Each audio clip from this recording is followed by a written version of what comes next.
Bismillah ar-Rahman ar-Rahim. Subhanaka la ilma lana illa ma 'allamtana innaka antal alimul hakim. I am very grateful that the members of this commission have assembled today from faraway places as well as from rain-drenched places like Karachi. But first of all, I would welcome Justice Sajjad Ali Shah to the Commission, who has in fact travelled from Peshawar and started work at Islamabad, probably because of this meeting. I'm grateful that Qazi Saab has spared time from his vacation, and Ashtar Saab has gathered the strength to. He's not on record. He's not on file, is he? Ashtar Saab has disappeared from the screen. जी क्या हुआ? Connecting to audio.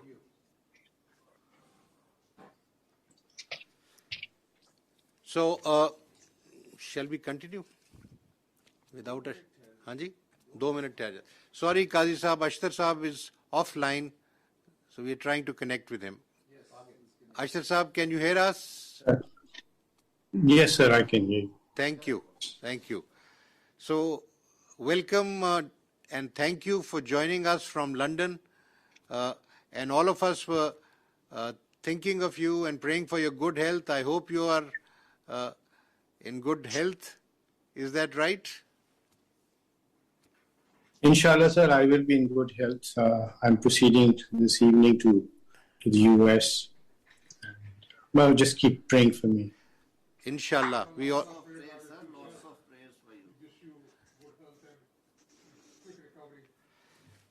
So now very quickly, let's move on with the agenda, which is to consider the appointment of 5 judges on the Supreme Court bench. There are some recommendations by myself as the chairman of this commission, which I propose for the commission to kindly consider. I have already written in the note the reasons for recommending some and bypassing others. The paper book that you have received contains some data, and the detailed data is available in the larger paper books, which unfortunately I think neither Qazi Saab nor Ashtar Saab have received, because we sent that material through email and through WhatsApp. But anyway, it's nice that you are with us, and any questions that you have, we can answer those as they take place. So just to complete the formality, I propose the names of Justice Kaisar Rashid Khan, Chief Justice, Peshawar High Court, for appointment to the Supreme Court. Justice Hassan Azhar Rizvi of the Sindh High Court. For such appointment, Mr. Justice Muhammad Shafi Siddiqui from the Sindh High Court, Mr. Justice Nematullah Pulpoto, again from the Sindh High Court, and Mr. Justice Shahid Wahid from the Lahore High Court. The point about the selection, firstly, from the different provinces, is that we have 3 seats that have been vacated by judges adorning. One of them still adorns the Supreme Court, but we have 2 seats that have been vacated by Justice Guldar Ahmed and Justice Maqbool Bakir Saab. Justice Sajjad Ali Shah Saab, who is with us, shall be laying down his robes middle of next month. So there will be 3 seats, and for that reason there are 3 proposals. From Peshawar High Court, Justice Mazhar Alam Khan Mia Khel has retired recently, and in his place Justice Kaisar Rashid Khan has been proposed. Justice Shahid Waheed is proposed to fill the seat vacated by Justice Qazi Amin Ahmed Saab, Muhammad Amin Ahmed Saab. So this is the ratio, but now if you like, I can read through the material that I've already sent, or if you like, we can start discussing the proposals that I've sent, and we can start with Justice Sarma Jalal Usmani Saab, and then move down the table to the other side. So in your turn, gentlemen, Justice Qazi Faizisa Saab, being the senior puisne judge, will be speaking after Justice Tariq Masood Saab, and Mr. Ashtar Asaf Ali will be addressing after the law minister has spoken. Thank you very much. Justice Sarma Usmani Saab, may I request you to express your views on the suggestions made? All right. Thank you very much, Honorable Chief Justice, and thank you, gentlemen, for being here, and my best wishes to all of you, especially to Ashtar Saab for his impending surgery. I hope everything goes well and he's able to rejoin us hale and hearty. All right, can you, everybody hear me? Can you hear me? I can. Qazi Saab, can you hear me? I can, but it's garbled, but please go ahead. All right, okay. Now, as far as the Sindh High Court is concerned, I can say with a bit of conviction that perhaps I know these honorable judges who have been nominated and those who have been bypassed, because I am from that High Court. I remained judge and the Chief Justice as well. And some of the nominees I had recommended to be on the bench. So as far as Justice Syed Hassan Azhar Rizvi is concerned, I fully endorse his nomination. I know for a fact that he's a thorough gentleman, and his work is all right, and he otherwise is above board. So I would heartily endorse his nomination.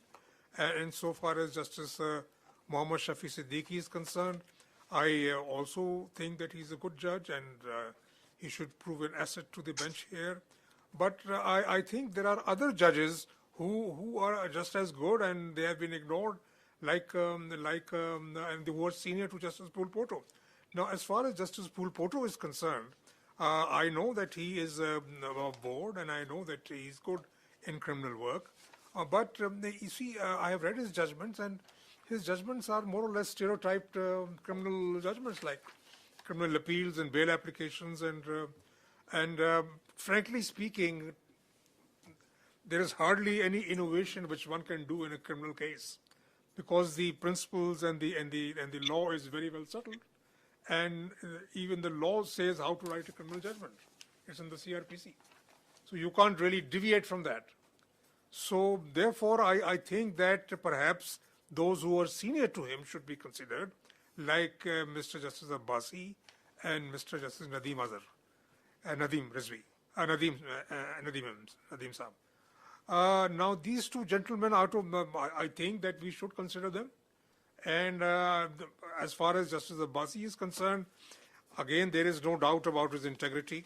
It is said that he is only done tax work, but I think he's, when he came on the bench, he's done other work as well. I can see from his disposal that he's done, he's done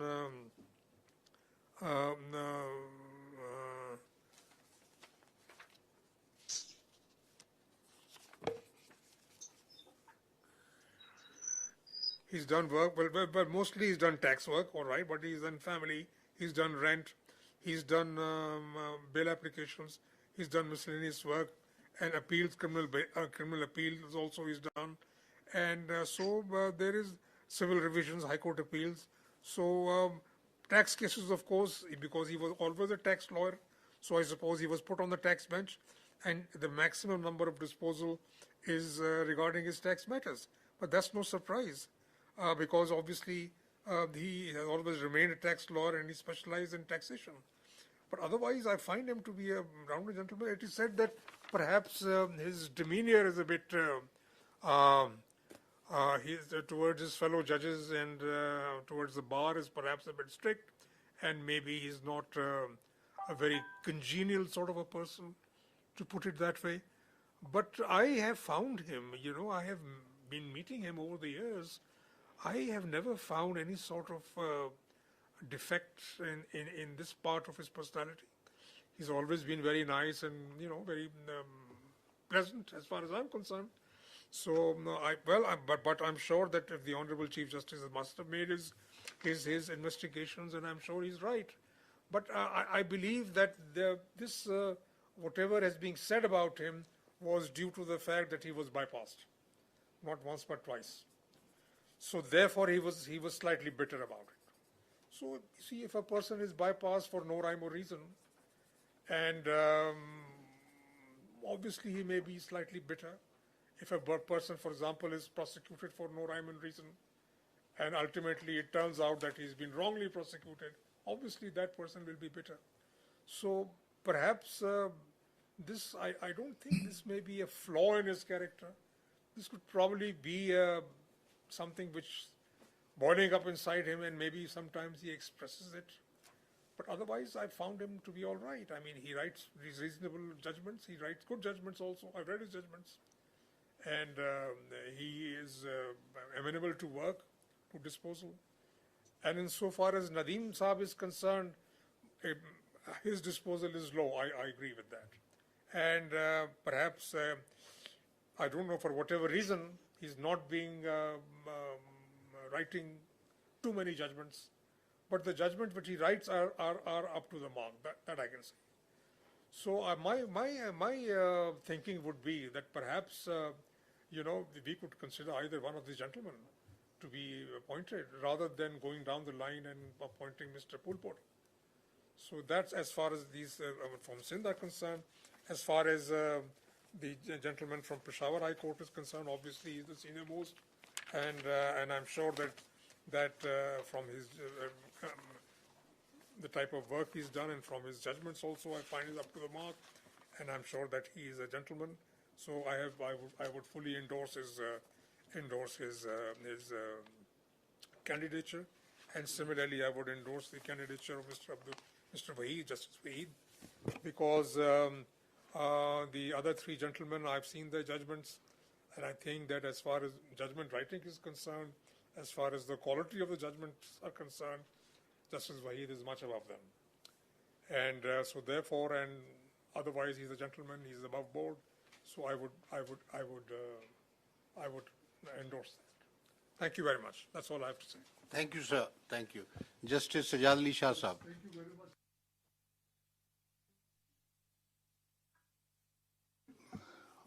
much. To some extent, I agree with the view expressed by Justice Sarmat Jalal Usmani Saab. But the reasons which the Honorable Chief Justice has given for bypassing the three judges from Sindh, we have yet to hear the Honorable Chief Justice. So far as these three judges are concerned which are under consideration, so I personally know them, I have worked with them, and I have found them excellent gentlemen. They know the law, and I think anyone who practices in Sindh would not be able to raise a finger on any of their qualities. So I fully support all the three nominees. Thank you so much. And So far as Mr. Kaisar Rashid is concerned, sir, he is the Chief Justice, and the data given we have seen, and I also fully endorse his nomination. And though I do not know much about Mr.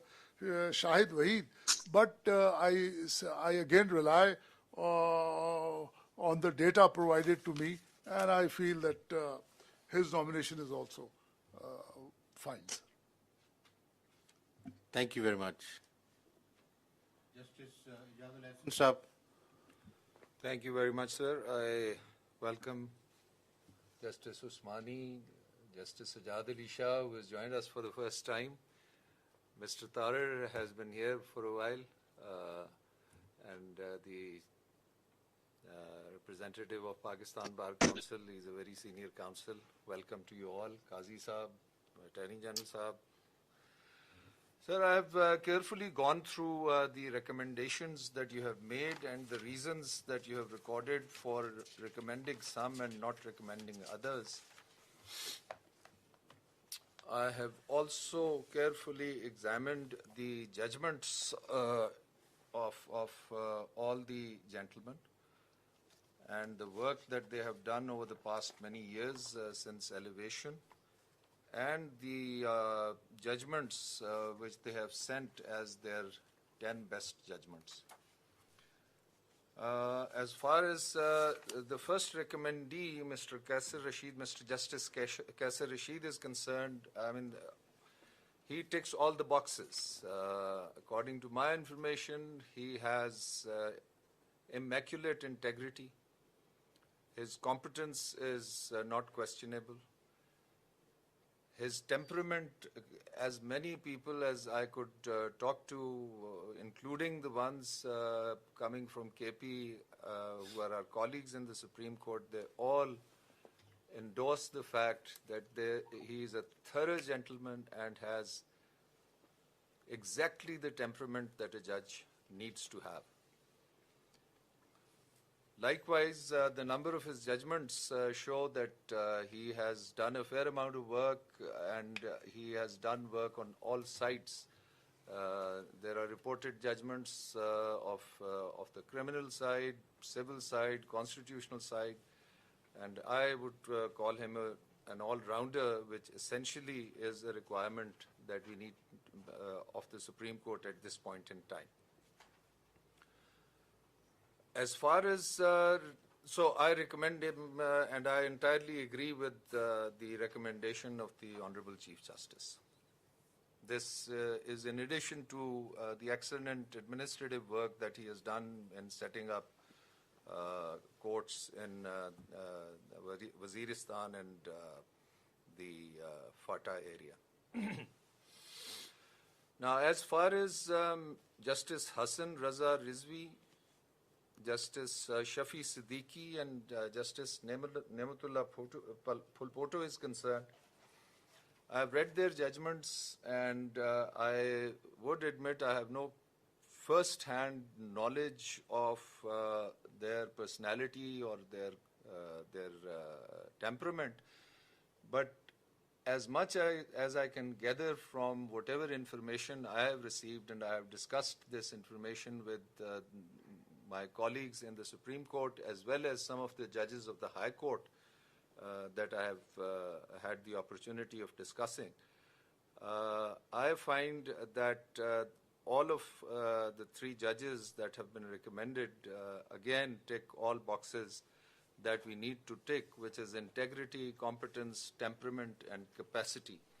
Now, as far as Justice Nematullah Phulpoto is concerned, I can understand the preference of the Honorable Chief Justice for him, for the reason that the Chief Justice also has to see as to what is the requirement, the current requirement of the Supreme Court. We have thousands of hardcore criminal cases, murder appeals, and the rest. And right now we have only one judge who is a specialist and has not only practiced in that area but also has rendered remarkable judgments in the high courts. And I presently sit with him in the Supreme Court on a bench, and I find that he is fully in tune with what the law is, has been, and should be. But incidentally, we just have one judge on that score, and we desperately need not only a judge who is a workhorse, but who is also a specialist in this area. And Justice Nematullah Phulpoto, according to my information and the information that I have received from a number of High Court judges who have been on the bench with him, including Justice Sajjad Ali Shah, verify the fact that he is not only a prolific judgment writer, but has a very keen and a very good understanding of criminal law, and he could be a very good addition to the Supreme Court insofar as the requirement of a judge who specializes in criminal matters is concerned.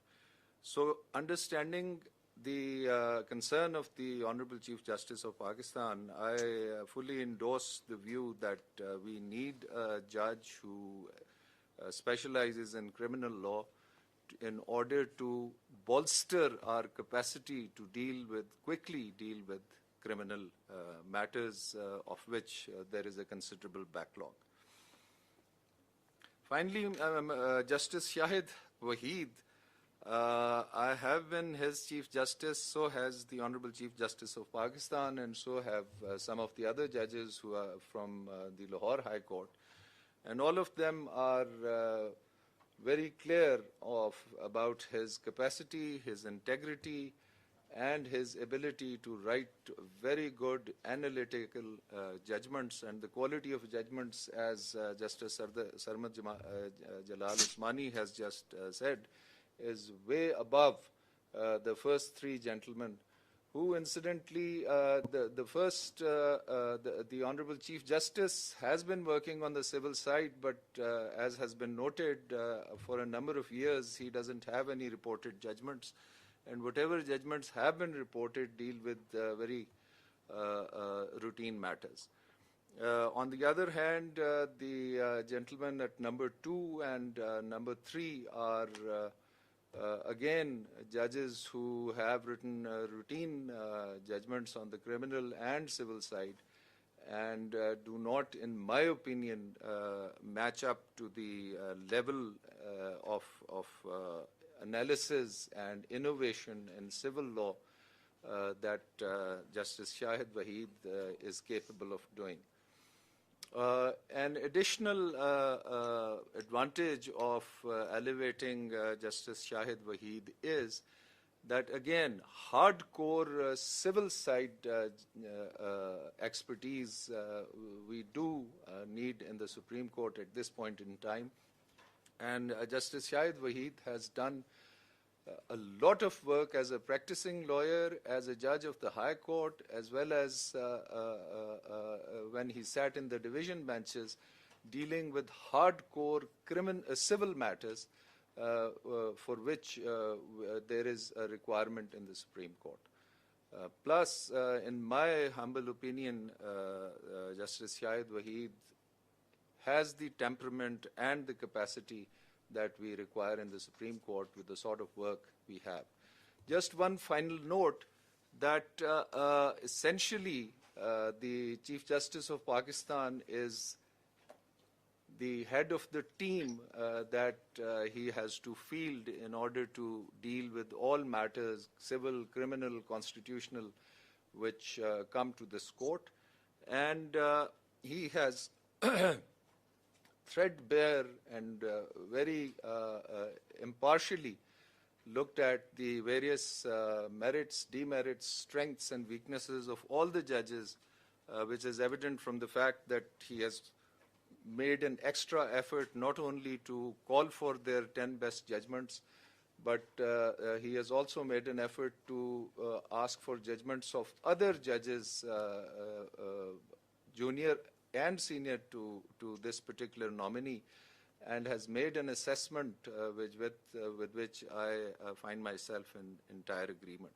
So I would wholeheartedly endorse all 5 recommendees that the Honorable Chief Justice has placed before this Commission. Thank you very much. Thank you, Judge Saab. May I request Justice Sardar Tariq Masood Saab to apprise us of his ideas and thoughts. Thank you very much, sir. अशर साहब, अल्लाह आपको सेहत दे, आपकी मेहरबानी कि आप हमारे साथ हैं इस कंडीशन में भी। और मैं वेलकम करता हूं जनाब सजाद शाह साहब को कि वो हमारे मेंबर जुडिशल कमीशन के मेंबर बने, और मैं ये भी कहता हूँ कि ना सिर्फ ये बहुत ही लकी हैं, बल्कि इनको प्रिविलेज मिला है कि अपने ही सक्सेसर को ये खुद ही अपॉइंट करके जाए, which he did. Now, the recommendation which were given to us, these are, first of all, these are contradictory. On one hand, it was said that there would be a seniority plus competence, and for that purpose, from each high court, 3, 4 or 5, 6 judges will be judged. But we have seen that on the principle of seniority, the Chief Justice of Peshawar Court was nominated for appointment as a judge of Supreme Court. No data whatsoever for the other judges have been provided to us to make a comparative analysis. Presently, there are 4 vacancies for appointment as judge of the Supreme Court, and according to Article 175(8) of the Constitution of the Islamic Republic of Pakistan, the Commission by majority of the total member can nominate one person for each vacancy to the Parliamentary Committee for appointment as judge of the Supreme Court. So the Constitution is not giving any mandate to this Commission for appointment of a judge of the Supreme Court for anticipated vacancies, which is being done now. Although in Rule 3.1 of the Commission, word anticipated is mentioned, was introduced, but the rules cannot overrule the article of the Constitution, which otherwise is quite clear, having no ambiguity. The letter dated 20th July 2022 is silent as to who amongst the judges of the High Court of Sindh has been proposed for anticipated vacancies. If this principle is to be followed, then of course we all and the other judges of the Supreme Court may be allowed to propose their successor, and they also be nominated and approved for appointment as anticipated judges of the Supreme Court. मेरी ख्वाहिश तो कम से कम ये है, बाकियों के बारे में कुछ नहीं कह सकता. Even otherwise, if we approve all the nominees judges, then of course number of the judges in the Supreme Court will be 18, which is against the Constitution.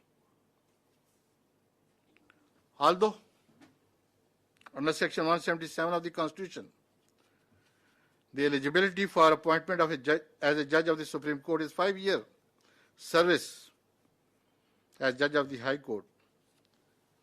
But practice and propriety always demand that seniority principle shall be considered first, and in case of appointment of a junior judge, while ignoring the senior, and that too without assigning any valid reason, I will valid पे मैं जोर दे रहा हूँ जी, eyebrow may be raised regarding their working in the relevant high courts. It was decided in the previous meeting of the Judicial Commission that there should be,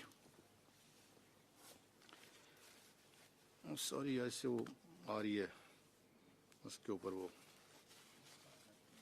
next आ रही है वो मुझे समझ ही नहीं आ रहा. अच्छा, that there should be criteria for appointment of the judges in the High Court and the Supreme Court, and for the said purpose a committee was constituted to suggest suitable amendments in the relevant rules and propose a criteria for appointment of judges to the Supreme Court. However, Unfortunately, neither the criteria nor the amended rules have been framed by the said committee till date.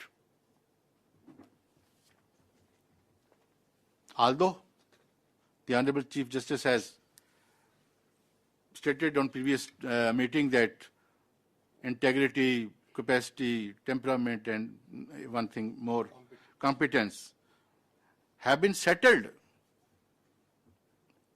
in that meeting. But even then, that has not been converted into the rules, and the matter was deferred for further deliberation to judge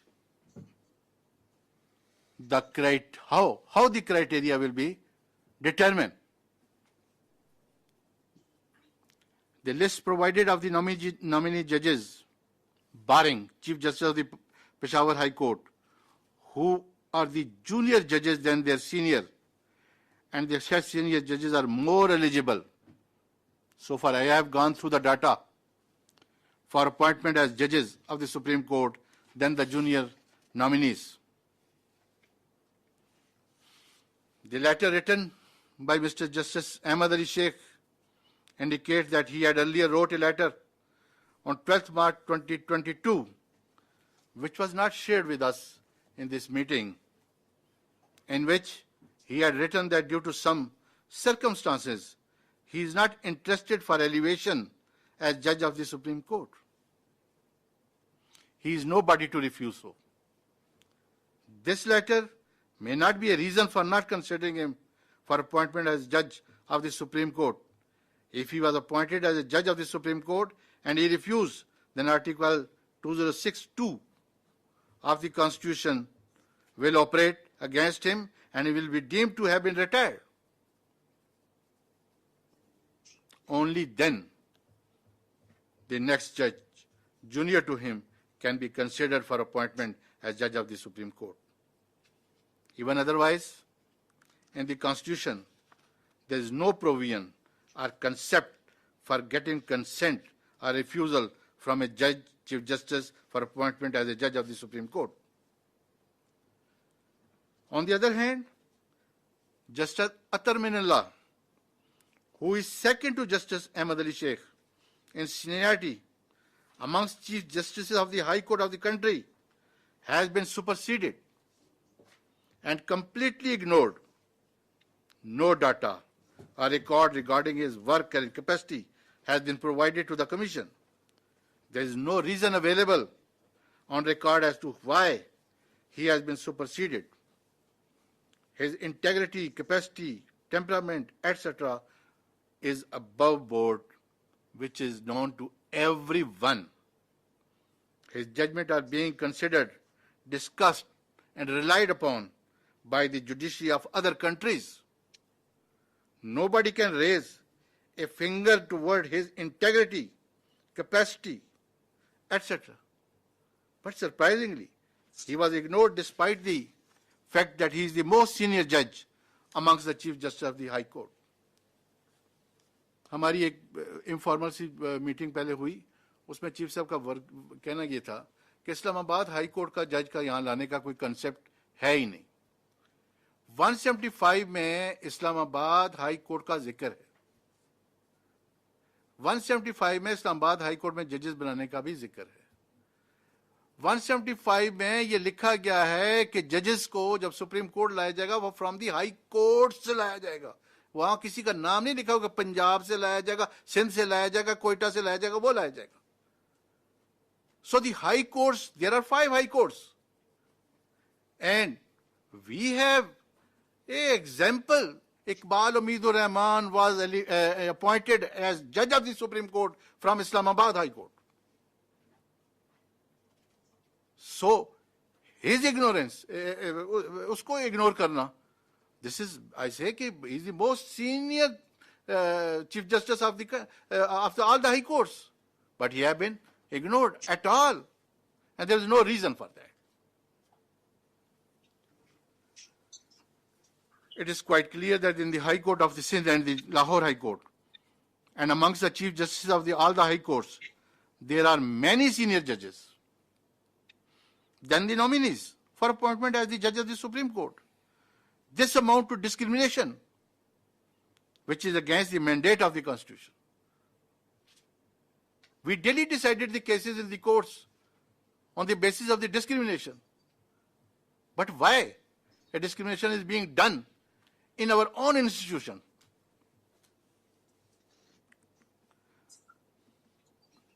On the other hand, the propriety demands that the seniority must be considered first. If anyone is found not capable, despite being senior, for appointment as judge of the Supreme Court, valid reason, I just say again and again, valid reason. ये नहीं कि किसी की 4 judgement फालतू हो गई हैं तो वो अब उसकी वैलिड रीजन बन गई, या कोई जेंटलमैन है तो वो वैलिड रीजन बन गई. बात ये होगी कि किसने क्या काम किया और किस किस्म का काम किया. For not appointing said senior judge shall be given. This would mean that the senior should not be considered for for appointment in the Supreme Court, but the Honorable CJP's letter dated 20th July 2022 reveals in para 9 and specifically mentioned that those judges who have been ignored now can be appointed as judge of the Supreme Court in future. If they are eligible for appointment as a judge of the Supreme Court in future, then why presently they are not nominated for appointment as judge of the Supreme Court?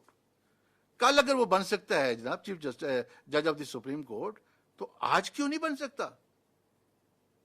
या तो उसका रास्ता बंद कर दें, कह दें हमेशा में के लिए डिबार हो गया, बात तो खत्म, क्योंकि है ही कॉम्पिटेंट नहीं है, उसकी इंटेग्रिटी खतरनाक है, तो बंद कर दे इसकी उसका रास्ता. लेकिन वंस यू से कि ये कल आ सकता है और फिर वो नहीं आ सकता, ठीक है जी. If they are eligible for appointment as judge of the Supreme Court, वो मैंने अभी पढ़ दी, the data provided and the queries made from the different corner of the bar association indicate that the senior judges who have been ignored are more competent to become judges of the Supreme Court than the nominees. The violation of the seniority and competence will not only hurt their feeling, and if for the sake of argument, as mentioned para number 9 of the above said letter, in future they are appointed as judge of the Supreme Court, the said senior judges in the High Court will become junior to the nominees in the Supreme Court. And this is, I don't know, इसको कैसे हम अज़म कर सकते हैं? We should not manipulate the system by making those who are juniors by them and then making them seniors in the Supreme Court. The Bar Council and Bar Association, who always stand for the judiciary against an unconstitutional act in our country, always done by the forces, have also very serious reservation regarding the appointment of the judges against the principle of seniority. And such reservation are the result of collective wisdom of legal fraternity. And the same cannot be lightly ignored. To abide by seniority principle has been their consistent stand for about a decade. हमेशा से उनका यही stand रहा है और वो यही कहते रहे.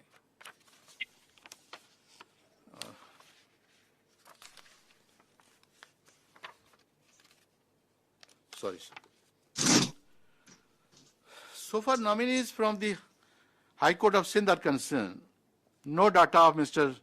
Justice Ahmad Ali Sheikh is provided, and data provided regarding the nominees, along with the 2 senior, indicate that Mr. Justice Irfan Sadat Khan authored 169 detailed judgment and 28 short judgment out of 197 reported judgment. ये जो data from किया गया पतली copy में, मैं वहाँ से पढ़ रहा हूँ सर, आप भी सामने रखना कि देखना चाहिए, देखना मैं वहीं से करूँ. Indicating that his detailed judgments were 86%, whereas Mr. Justice Akil Ahmed Abbasi authored 166 detailed judgment and 96 short judgment out of 262 reported judgment, indicating that his detailed judgments were 64%. Whereas Mr. Justice Sayyid Hassan Azhar Rizvi authored 70 detailed judgment and 65 short judgment.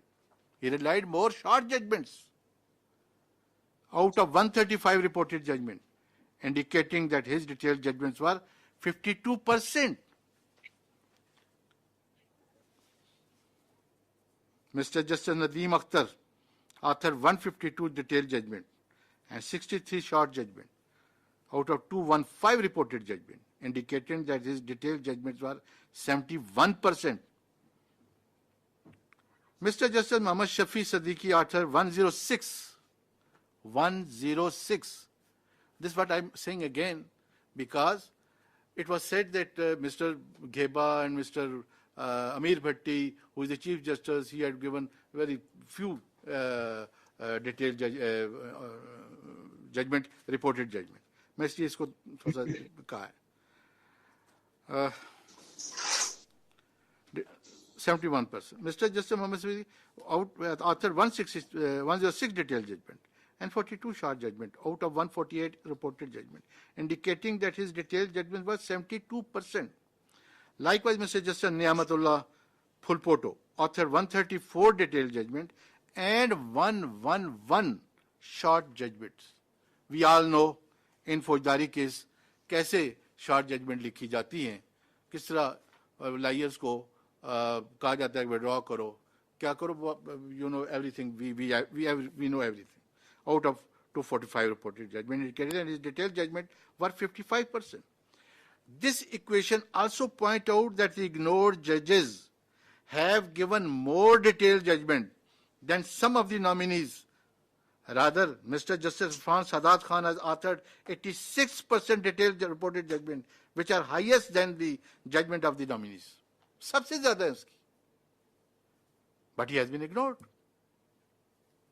He is not competent. उसकी capacity नहीं है लिखने की.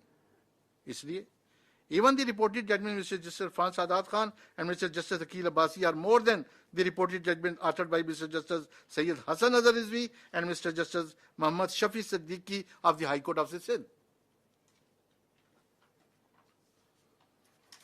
Now, the data so collected from the computer bench of the Supreme Court indicate that 4.8% judgment authored by Mr.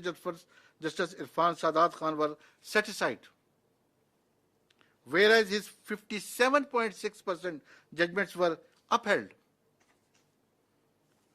3.5 judgments authored by Mr. Justice Akil Abbasi were set aside, whereas his 44% judgments were upheld by this court.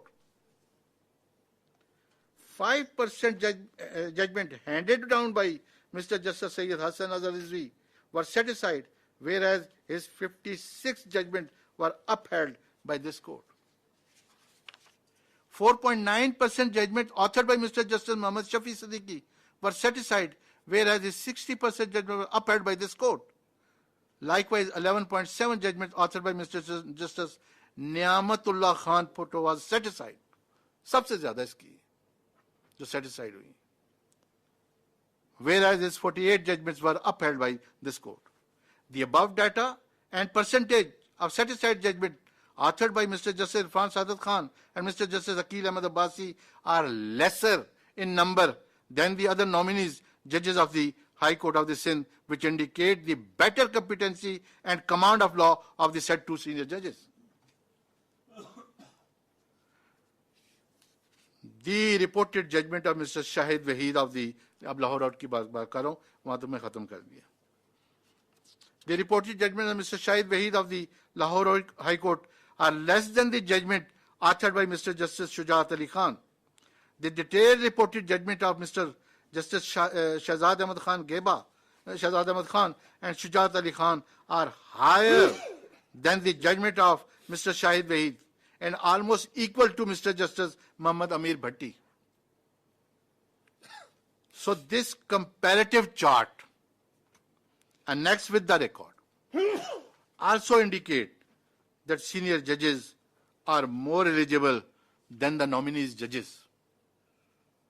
2.6% judgment authored by Mr. Justice Amir Bhatti were set aside, whereas his 76.5% judgments were upheld by this court. 18.2 judgment authored by Mr. Justice Malik Shehzad Ahmad Khan. Sorry, sir. Ek minute. Bismillah.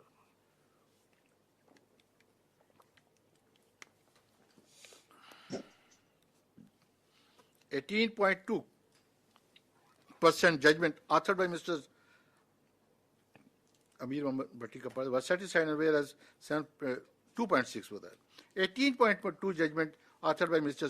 Malik Shehzad Ahmad Khan was set aside, whereas his 60.4 judgments were upheld by this court.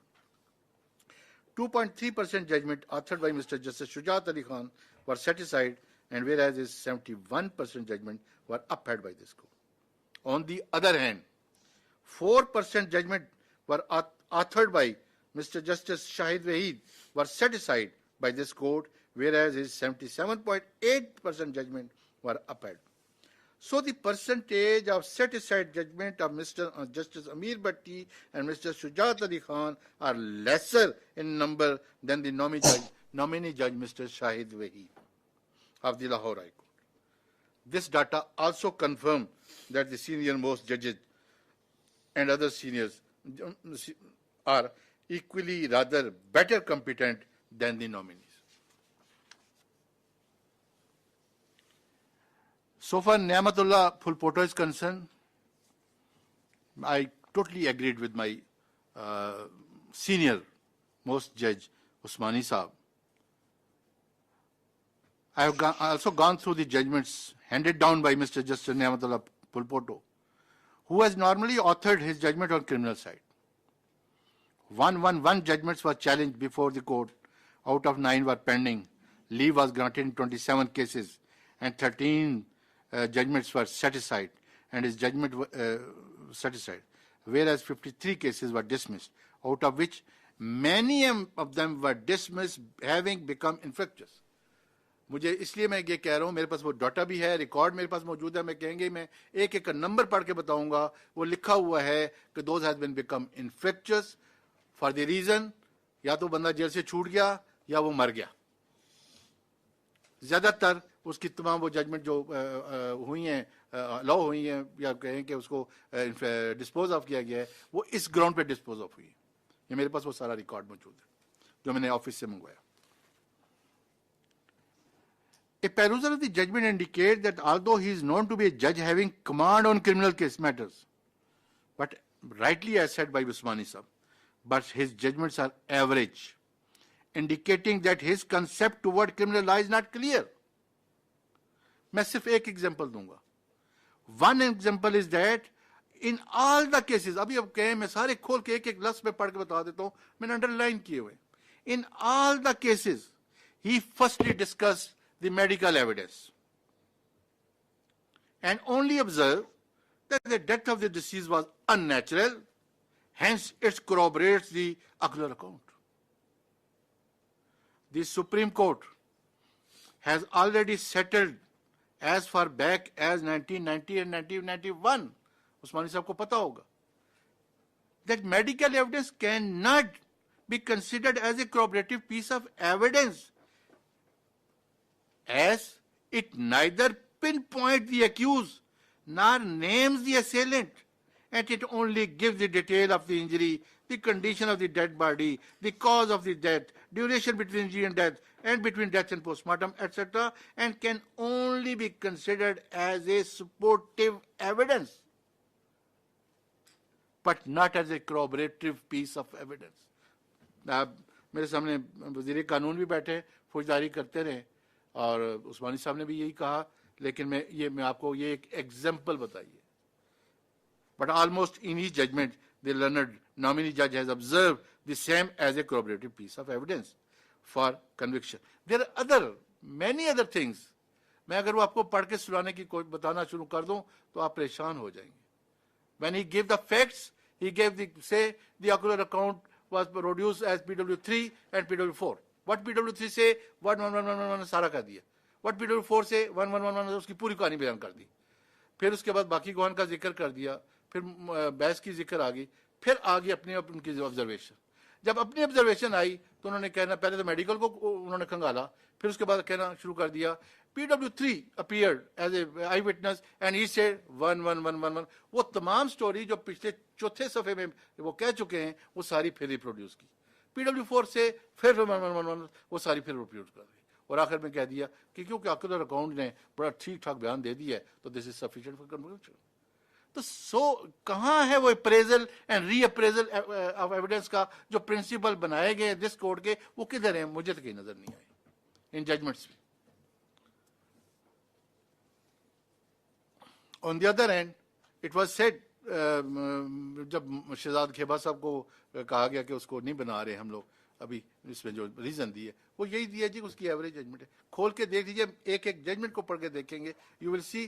یہ میں یہ نہیں کہتا کہ وہ لاہور کے ججز کا یہ ایک بہت ماشاءاللہ اچھی بات ہے کہ وہ each and every piece of evidence کو ڈسکس کرتے ہیں. ری اپریزل کا ایویڈنس کا یہی تو مطلب ہے.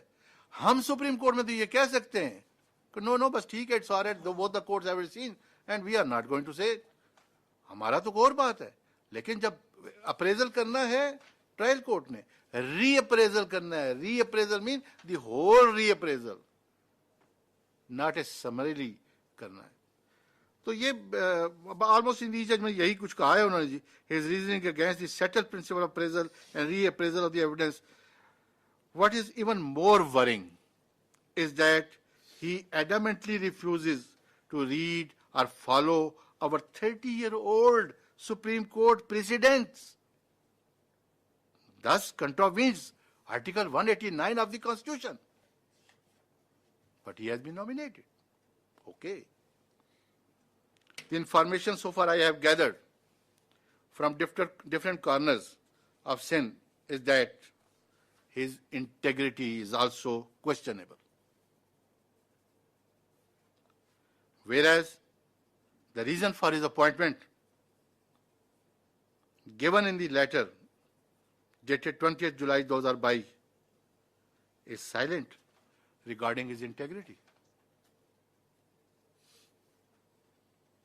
Same is the position in regard of Mr. Justice Muhammad Shafi Siddiqui. The information so gathered from the liars in the relevant quarters from Sindh is also found questionable integrity, and the reason for the appointment are also silent regarding his good integrity. The information also reveals that both are accessible. انہوں نے وہ بھی بتایا کہ accessible کن کے ذمے ہیں, کن کے انڈر ہے, لیکن میں وہ وہاں ذکر نہیں کرنا چاہتا. But they are accessible according to the bar and the people جن سے میں نے کو کنسیڈر کیا. بیکاز ہمیں تو ایک انہوں نے تو کہہ دیا کہ یہ ہیں, یہ بندے ٹھیک ہیں. اب ہمارے پاس تو کوئی سورسز نہیں ہیں, ہم نے تو وہیں سے جا کے پتہ کرنا ہے سندھ سے, اور سندھ میں جو اکا دکا جو ہمارے جاننے والے ہیں انہیں سے پوچھا جا سکتا ہے جو تھے. The integrity along with seniority is the prime consideration for appointment as judge of the Supreme Court. But reasoning given the head of the each nominee judge is silent regarding their integrity. It is also a circumstance that nobody has raised his finger toward the integrity of Mr. Justice Irfan Sadat and Khan and Aqil Ahmed Abbasi. یہاں بھی آپ لوگوں نے جن لوگوں نے کہا ہے انہوں نے کم از کم ان کی انٹیگریٹی کے بارے میں کسی نے کوئی بات نہیں کی. So for temperament of Mr. Justice Aqil Ahmed Abbasi is concerned, the same is not supported from any corner of the legal fraternity, and this fact by itself is not sufficient to debar such a nice judge who work appreciably and being respected in legal fraternity due to his integrity and competency. Sir temperament, خالی temperament کی وجہ سے کسی جج کو ڈیبار کر دینا, تو یہ تو میں سمجھتا ہوں اگر ہم اپنا یہاں سپریم کورٹ میں اگر ہم دیکھیں तो कई दफ़ा हमारे जजेस टेम्परामेंट लूज कर जाते हैं वकला की नालायकियों के ऊपर, वकला की किसी बात के ऊपर कर जाते हैं, लेकिन इस वजह से उसको निकाल दें, उसको नॉमिनेट ना करें, सिर्फ इस वजह से। Otherwise he everything was equal, वो कॉम्पिटेंट भी है, वो सीनियर भी है, सब कुछ है, लेकिन नहीं। सर मैं दो बातों का जवाब दे दूं, फिर मैं आखिर में वो बताऊंगा कि मैं किन को कर रहा हूं, किन को नहीं कर रहा। देखिए सर, आपने कहा कि वो कैसे रशीद वाला बात मैंने पहले ही कह दी, आपने उसका कंपैरेटिव डाटा हमें नहीं दिया कि हम उससे किसी तरीके से वो कर सकें। अमीर भट्टी के बारे में कहते हैं ही इज़ ए गुड जज, और मेरे भाई ने ये कहा कि हमें हार्ड कोर सिविल का बंदा चाहिए। Amir Bhatti work in Multan district judiciary district courts for decades, उसका हार्ड कोर का इतना तजर्बा है सिविल साइड पे, रेवेन्यू साइड पे, हर साइड पे, he could be a good addition in this institution for that purpose। और क्रिमिनल के लिए फुलपोटो को लाने की जरूरत बजाय आप ये देखें कि यहाँ क्रिमिनल के केसेस कितने थोड़े से ही हैं, इतने ज्यादा नहीं हैं। यहाँ सिविल केसेस जो हैं वो मल्टीपल थाउजेंड एंड थाउजेंड में हैं। असल केसेस तो वो हैं जिनको खत्म करना है, जिनके लिए मैक्सिमम जजेस यहाँ पे सिविल के पहले ही अवेलेबल है। फौजदारी के तो इक्का दुक्का है बकौल इजाजुल हसन साहब के। तो इसलिए मैं ये समझता हूं कि he is the most competent and suitable person. Now I conclude करता हूं जी। आई विद ऑल रिजर्वेशन, मेरी रिजर्वेशन हमेशा ये रही है जी सीनियरिटी की, कि सीनियरिटी प्रिंसिपल को जब भी हम वायलेट करते हैं इस मुल्क के लिए कुछ अच्छा नहीं होता।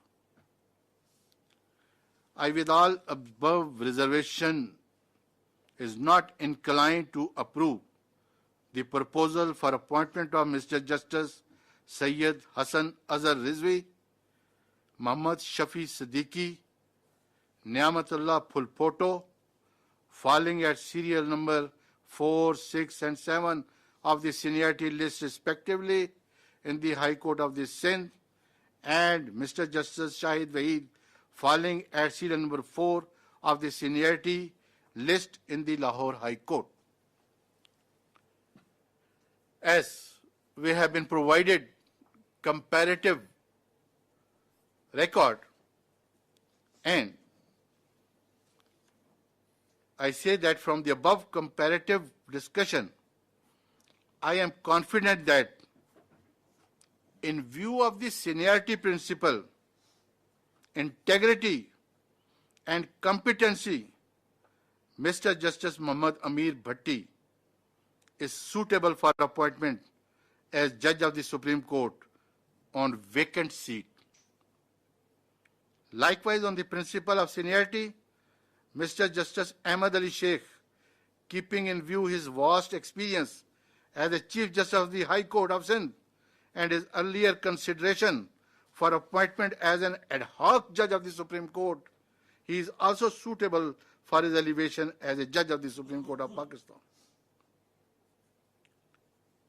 If he is proceeded under Article 206, then of course Mr. Justice Irfan Sadat Khan and Aqil Ahmad Abbasi are the most suitable judges to be appointed as a judge in Supreme Court of Pakistan, and I approve their name as such. So far, Mr. Justice Kaisar Rashid Khan is concerned, although he is a senior most judge of this Peshawar High Court, but surprisingly, no comparative data qua other two judges has been provided so that a comparison could be made regarding their competency, integrity, besides seniority. So in my humble view, his matter may be deferred. Thank you very much, sir. Chairman sir. میں نے کچھ time زیادہ لے لیا. I am sorry. Thank you very much, Justice Tariq Masood Saab.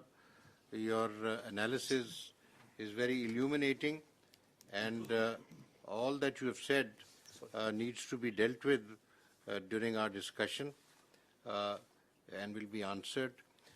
May I now request Justice Qazi Faiz Isa Saab to inform us about his thoughts. Thank you very much. I had informed you of my thoughts by a note dated 25th July 2022, and I would request that that note be made part of the minutes. Another thing which I want to add is that some novelty, new method of doing things has evolved, and I have zero confidence in the minutes that are recorded. Previously, minutes which were recorded were then sent, were put up in the next meeting or circulated for confirmation.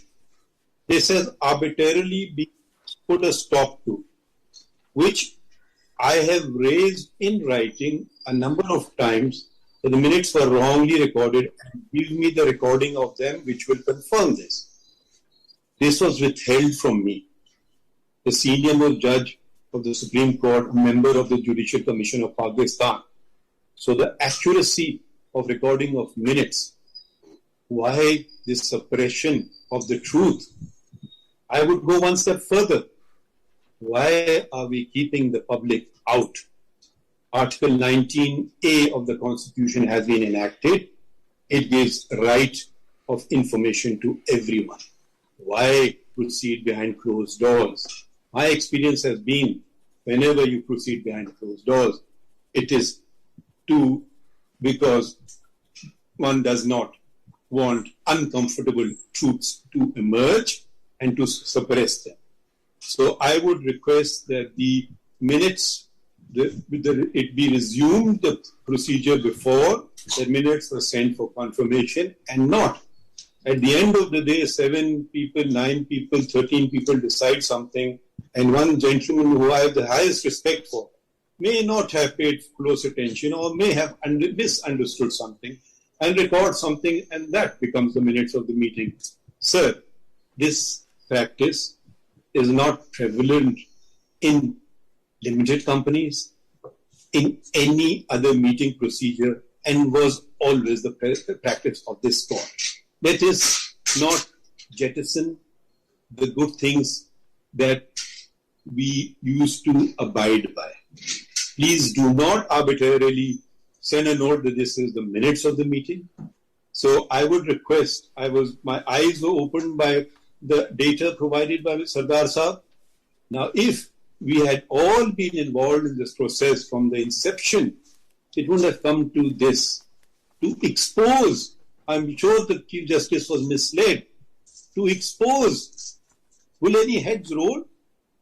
If Sardar Saab did not take it upon himself to analyze, we took it as the gospel truth. But I don't know if I can speak for everyone, I for one want to acknowledge him. I had written for postponement, my request was not conceded to. Sir, I know the Chief Justice is a very busy man. And so it must have slipped his mind to politely respond to me, which he did not do. But I'm so grateful that he's giving me an opportunity not to holiday too much and give him my 2 bits in this meeting. I have already expressed my views on a number of issues which have not been responded to. And now, since a number of very honorable members, and undoubtedly the chairman too, will express their views, I will request that I speak last, also because, for the added reason that there are 2,500 or so documents that I have never received. So I will be enlightened, and I would like to express my views at the end. Thank you very much. I think Justice Qazi Faiz Isa Saab, you should make your statement now, because I will be doing the concluding remarks. Sir, with the greatest of respect, I have not come here to make a statement. I have come here to learn from you, from Sarmat Saab, from Shah Saab, from the Law Minister, from the Attorney General. I have come to learn. I may change my view after learning. I have expressed my views. If you had responded to some of my views, I would have certainly expressed my views. I would like to now, I don't think you can force me to speak when you choose to. I'm deferring to hear from them. Maybe I get persuaded, maybe I agree with you, and I say, wonderful, let's do what you're saying. So why are you depriving me of this opportunity? All I'm saying is I want to hear you all and express your views. And I've expressed good reason that I don't have the benefit of the 2,500 documents that you have prepared, put together, and all the other members have. So is it unfair? Okay, then you can speak before I speak, so that I can conclude the matter then. I would actually like to hear you also respond to some of the very serious points raised by Sardar Saab.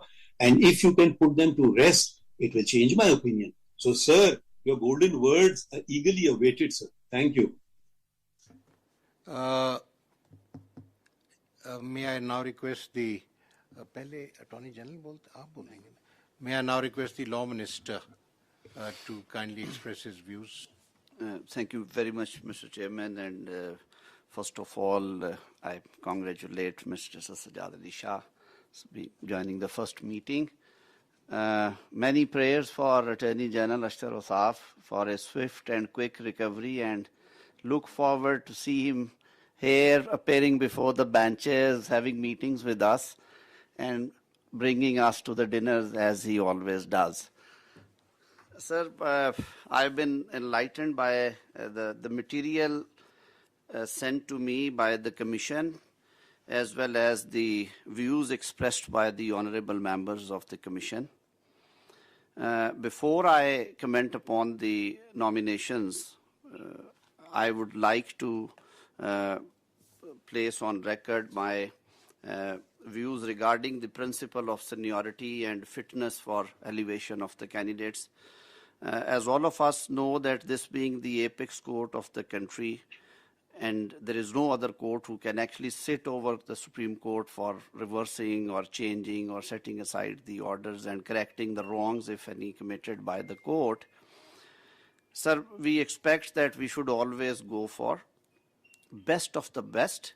So while saying so, I would suggest that we have to actually formulate a criteria and then to codify it in order to streamline the rules and the criteria, that at what juncture we should bypass or ignore the seniority principle, and what should be the valid reasons for ignoring the same.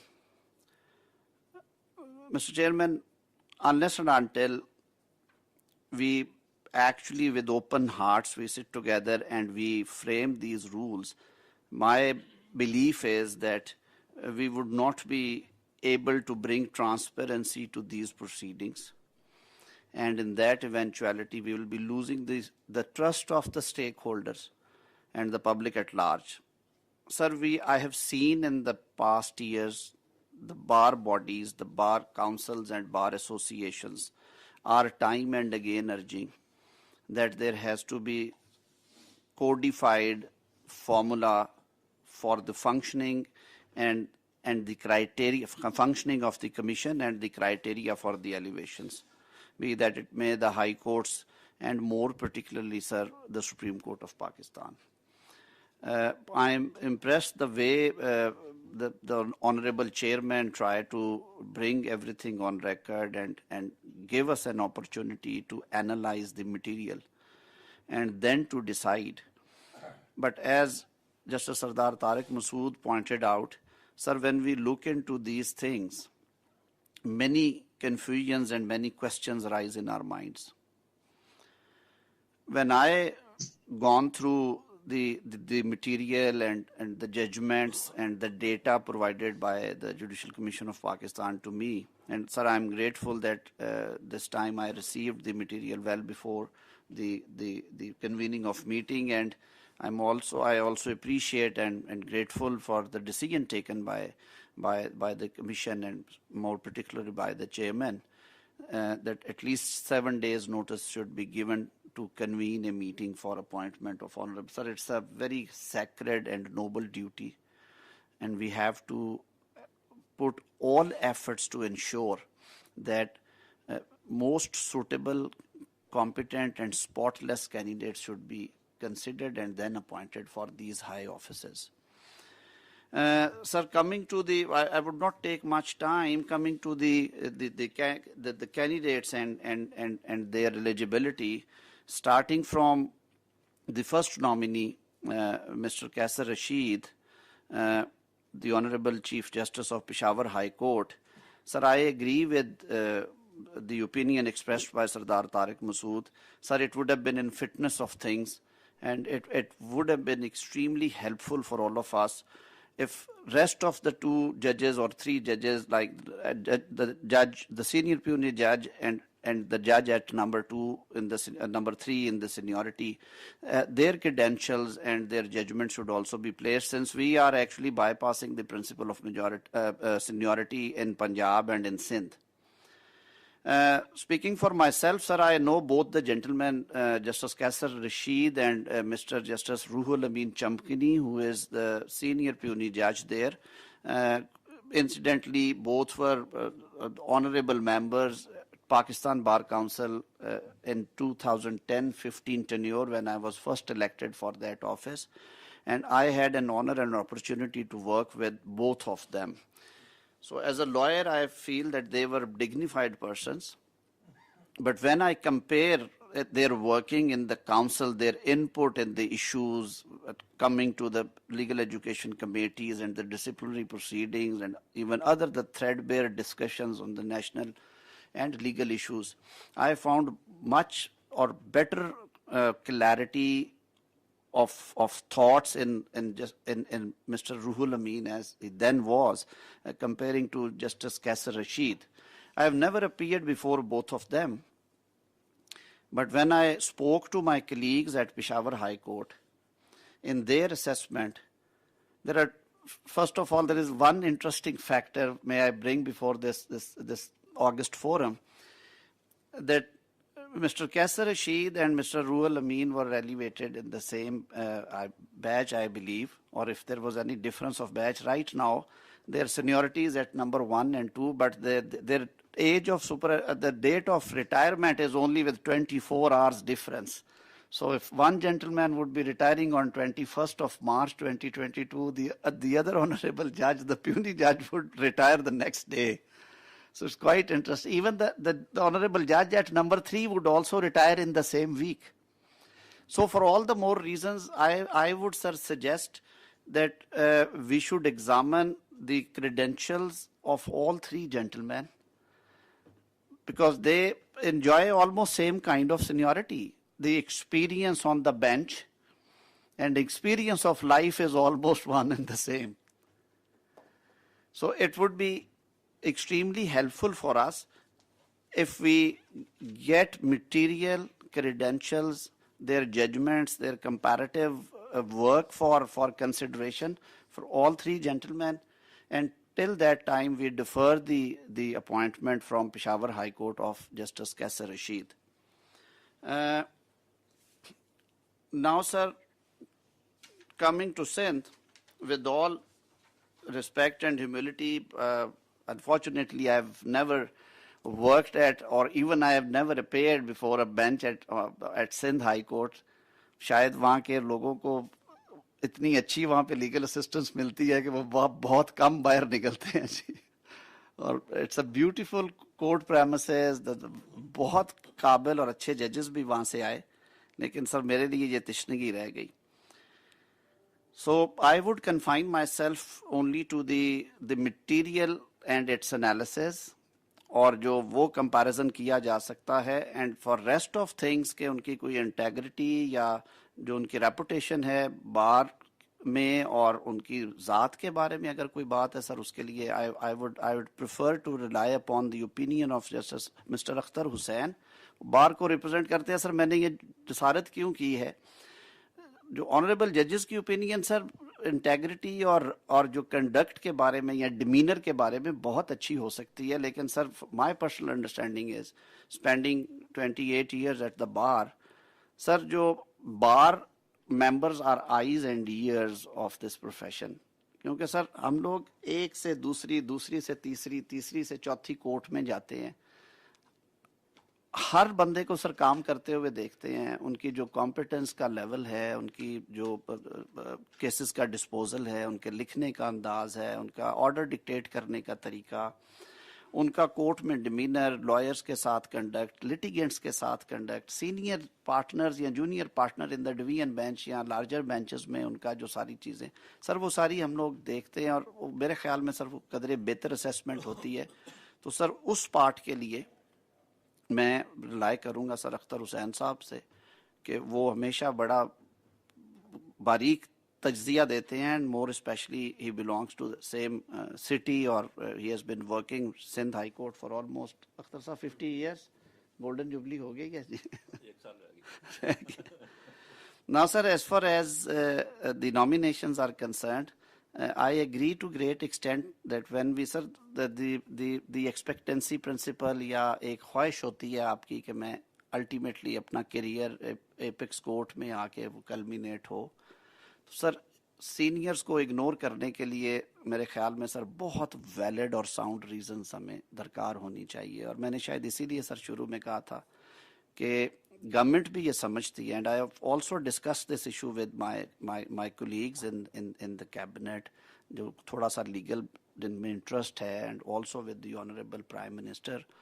وہ بھی سمجھتے ہیں کہ سر بار bodies کی یہ جو demand ہے، اور کمیشن میں بھی بہت دفعہ سر یہ بات ہوئی ایون بائی دی آنریبل ججز that we should devise a codified criteria for that matter. کہ ایک تو سر کمیشن کی جو فنکشننگ ہے وہ بہت آسان ہو جائے گی، دوسرا سر یہ جو پک اینڈ چوز کی کبھی بھی یہ بات نہیں آ سکے گی اس صورت میں جہاں پہ سر سینیورٹی جو ہے وہ ڈیمیج کرتی ہو کمپیٹنس کے حوالے سے اور کھڑی یا خدا نخواستہ کوئی انٹیگریٹی کا ایشو آتا ہو، تو اس صورت میں بالکل ہمیں نیچے جانا چاہیے. کیونکہ جیسے میں نے شروع میں کہا یہ آخری عدالت ہے اور اس میں ہمیں بیسٹ آف دا بیسٹ کے لیے آنا چاہیے. لیکن سر اگر سینئر لوگوں میں ایکولی گڈ یا تھوڑے سے فرق کے ساتھ لوگ بیٹھے ہوں، سر انہیں اگنور کرنا شاید ان کے ساتھ زیادتی ہو جائے.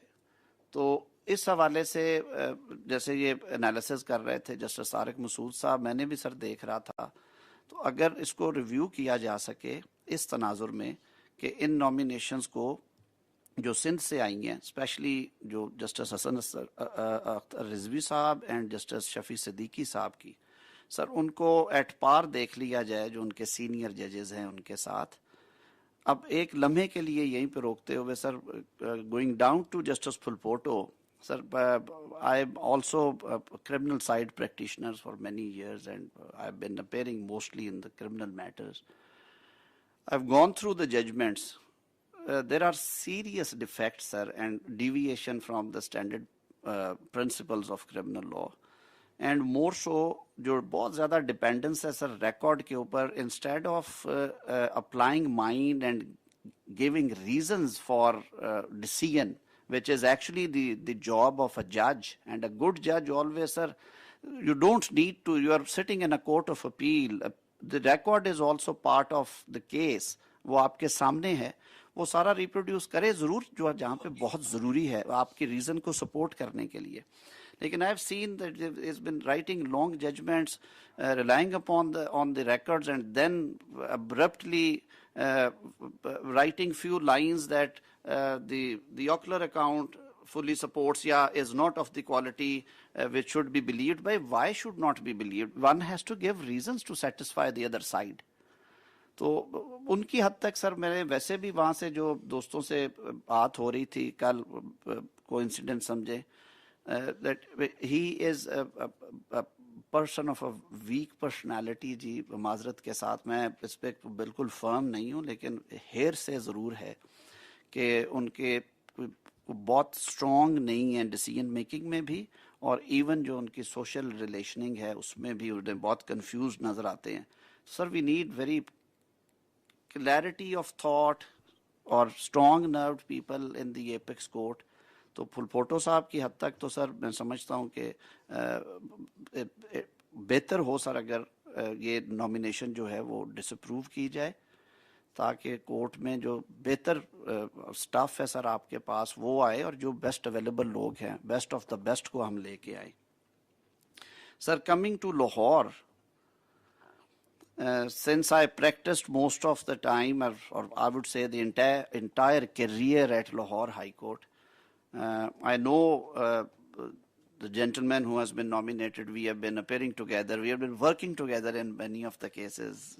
Is a thorough gentleman, a very reasonable human being, finest human being rather, I would say. He was a good lawyer and a good judge, though I've not frequently been appearing before him because he most of the time deals with civil or constitutional matters or the other miscellaneous work broadly from the civil or constitutional side. But sir, I have been frequently appearing before the two honorable judges, or rather three honorable judges senior to him, whose data has also been shared and whose judgments have also been shared with them. Sir, speaking for myself, if I have given the chance to give one recommendation or nomination before this August forum, I would suggest that the Supreme Court right now needs judges, or at least a judge who has vast experience on the criminal side. As Justice Jazul Hassan rightly said, that there are, I would simply add one more person. He is right now naming two honorable judges from Lahore High Court. One is luckily sitting with us, and the another gentleman, Justice Naqvi. They have been practicing on the criminal side. They have been dealing massively, I would say, with the criminal matters. And they turned out to be good judges at the High Court level and mashallah now at the Supreme Court. Sir, keeping in view the number of pending cases and the, I would say, the comparatively less criminal side judges in the Supreme Court, I would very respectfully submit that this nomination may please be reconsidered, and Mr. Justice Shahzad Ahmad Khan may be considered to be elevated as judge of Supreme Court. Sir, on the appellate side, I have been appearing before him for good 7-8 years, and with all certainty I can say that if not more, I have conducted at least 90 to 100 death sentence and life imprisonment appeals before him. I have always found him to be decent and reasonable. He is open to listening. He changes his mind if you convince him, and writes reasonably good judgments. Well, sir, it always varies from person to person, and with respect and reverence, sir, the writing skills or the qualities are God-gifted sometimes.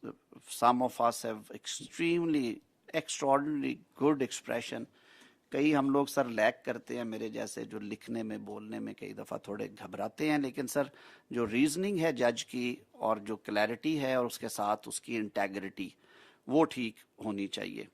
Chief justice साहब के बारे में भी sir यही बात है जी, लेकिन मेरा क्योंकि उस हद तक उनसे बहुत रेगुलर अपीयरेंस नहीं रही है, वो कॉन्स्टिट्यूशनल और सिविल साइड करते हैं, लेकिन सिविल साइड में सर जो कोलीग्स हैं लाहौर हाई कोर्ट में, उनके काम की हद तक हमेशा उन्होंने कहा है कि उनका काम ठीक होता है.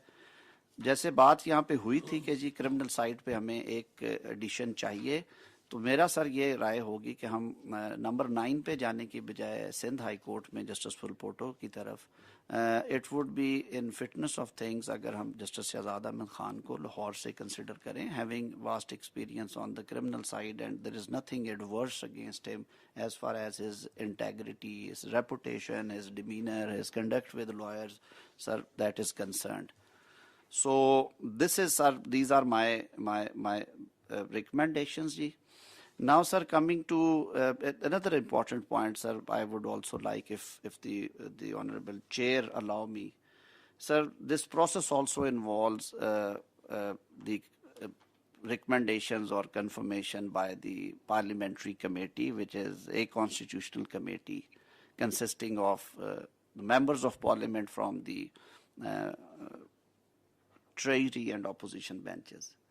Sir, I've been a member of that committee as well. I've been specifically requested by my fellow colleagues to bring this thing on record, since the commission is also sitting. And I'll also seek your Honor's time as a Chief Justice. I'll seek your half an hour to submit before you that the feeling of the members of the parliamentary committee is that their recommendations have not been honored whenever they reversed the decision of the Judicial Commission, and almost every time there had been judicial verdict on the same, and 95% decisions have been overturned by the courts.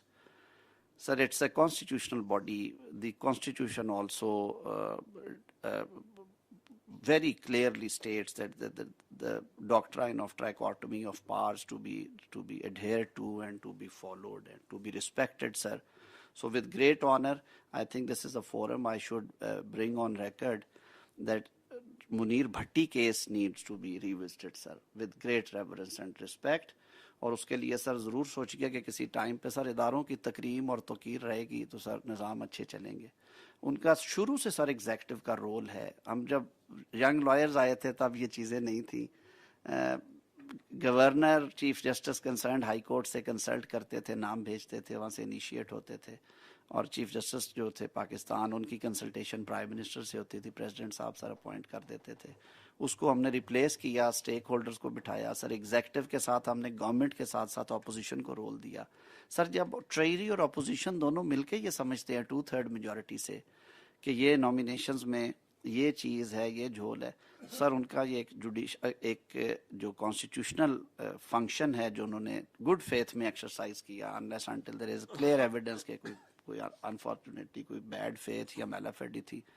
سر اس وجہ سے ان کو اوورٹرن کرنے سے پہلے سر بہت دفعہ سوچنا چاہیے. پیچھے 2 دفعہ ہوا ہے سر, اس سے پہلے بھی ہوتا رہا سر. تو منیر بھٹی کیس کو ریوزٹ کرنے کے لیے اگر یہ کمیشن میں آئے کسی ٹائم پہ اور کنسیڈر کیا جائے کسی اپروپریٹ کیس میں, شاید ایک آدھ کیس پینڈنگ بھی ہو, میں اس سے زیادہ بات نہیں کرتا. تو میں sir by summing up with respect, I would state that right now, sir, in view of the analysis made by Mr. Justice Sardar Tariq Masood after listening to the honorable judges, I don't support, sir, these nominations for the time being, sir. I would request that the rules may kindly be framed determining the principle of seniority and the functioning of the Judicial Commission of Pakistan. مجھے anxiety کا سر اندازہ ہے کہ court کی 5 seats خالی ہیں جو شاید پہلے کبھی نہیں ہوئی, لیکن سر ان میں سے 4 ابھی اویلیبل ہیں. سردار صاحب کی یہ بات بھی سر درست ہے کہ ہمیں جو ڈیمڈ ہے ابھی آنی ہے نامینیشن, جو سیٹ خالی ویکینسی آنی ہے سر, اس کے بارے میں بھی ابھی نہیں کرنا چاہیے سر. یہ پریسیڈنٹس کہیں شروع نہ ہو جائیں اور بہت آگے نہ چلی جائیں.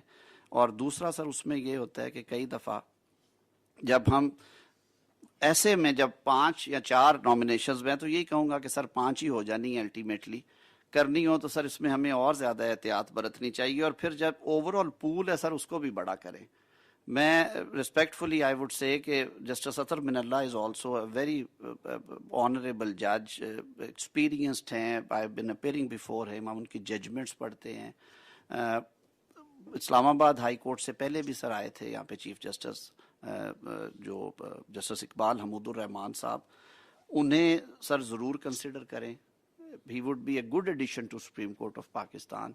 اور کورٹ سر اس سے جو دوسرا جو لوگوں میں یہ پرسیپشن ہے کہ سینئر موسٹ ججز جو ہیں اگر ان میں کوئی اس طرح کے نیگیٹو فیکٹرز نہیں ہیں, وہ نہیں سر آ رہا ہے کورٹ سپریم کورٹ میں, اور وہ بیلنس جو ہے سینیورٹی کے حوالے سے یا فٹنس کے حوالے سے اس پہ باتیں ہوتی ہیں سر. یہ زیادہ ٹرانسپیرنٹ چیزیں ہو جائیں گی.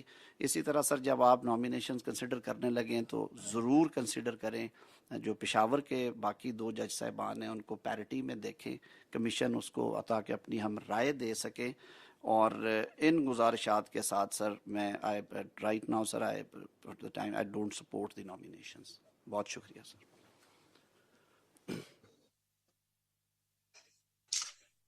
May I request the worthy Attorney General to kindly express his views?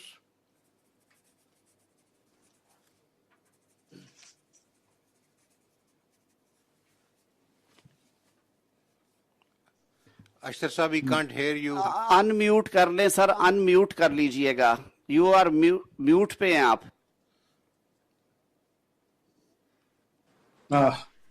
Assalamu alaikum ji, I'm not computer savvy, nor do I know much about these things.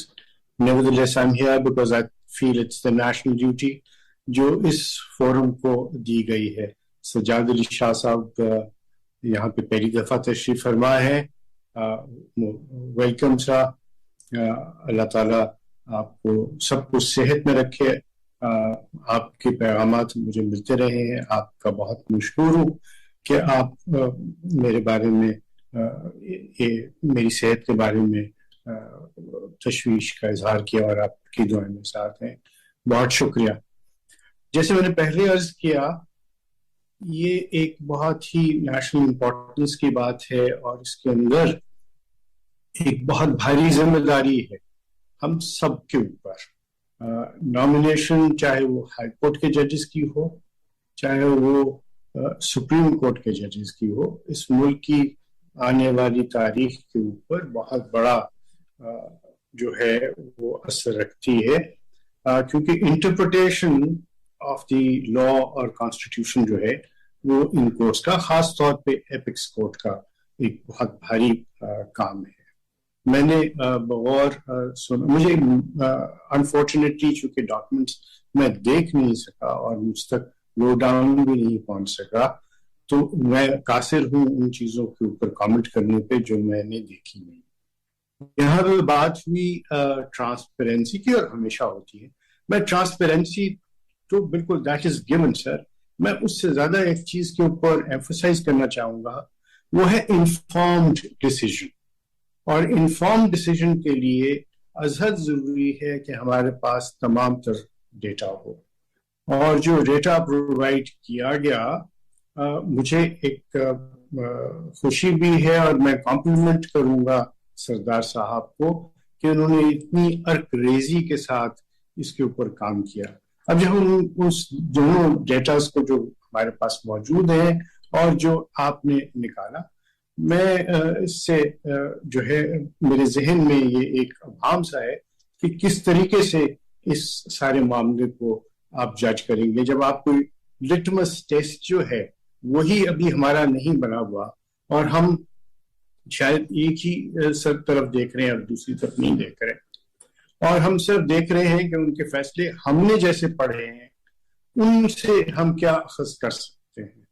تو شاید جہاں پہ ہم بات کرتے ہیں سینیورٹی کی, جہاں پہ ہم بات کرتے ہیں کمپٹنس کی, جہاں ہم بات کرتے ہیں انٹیگریٹی کی, ابیلٹی کی اور ٹیمپرمنٹ کی, تو شاید ہمیں یہ بھی کنسیڈر نہیں کرنا چاہیے کہ ان ججز کی جن کی ہم ایلیویشن کی بات کر رہے ہیں, ان کے متعلق ایپلیٹ کورٹ نے, جب وہ سپریم کورٹ نے ان کے متعلق کیا کہا ہے, ان کو کتنا انہوں نے سراہا ہے یا کتنا ان کو اوور ٹرن کیا ہے, کیا ان کے اندر کوئی ان کے متعلق کامنٹس ہیں. تو شاید یہ ایک پہلو ہے جو ہمیں رولز کے اندر ضرور لکھنا چاہیے. یہ میری سوچ ہے. اور جب ہم دیکھتے ہیں جو ڈیٹا, اب میرے پاس تو کچھ موجود نہیں ہے کہ میں اس کو دیکھ سکوں, اور مجھے کوئی ضرورت نہیں ہے کہ اس کو ویریفائی کروں. جو سردار صاحب نے کہا ہے, جو انہوں نے کہا, وہ بالکل درست.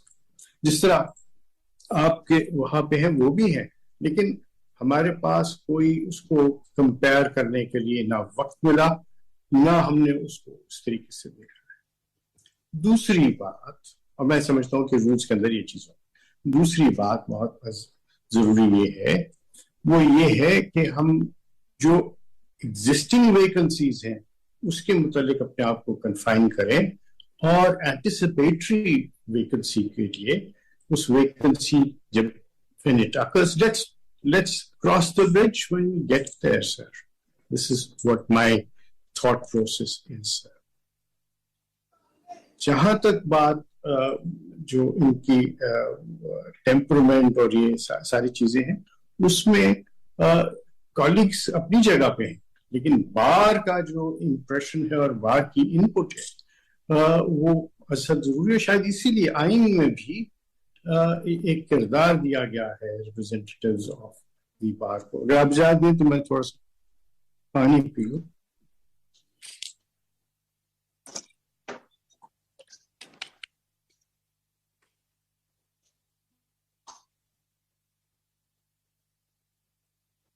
جہاں تک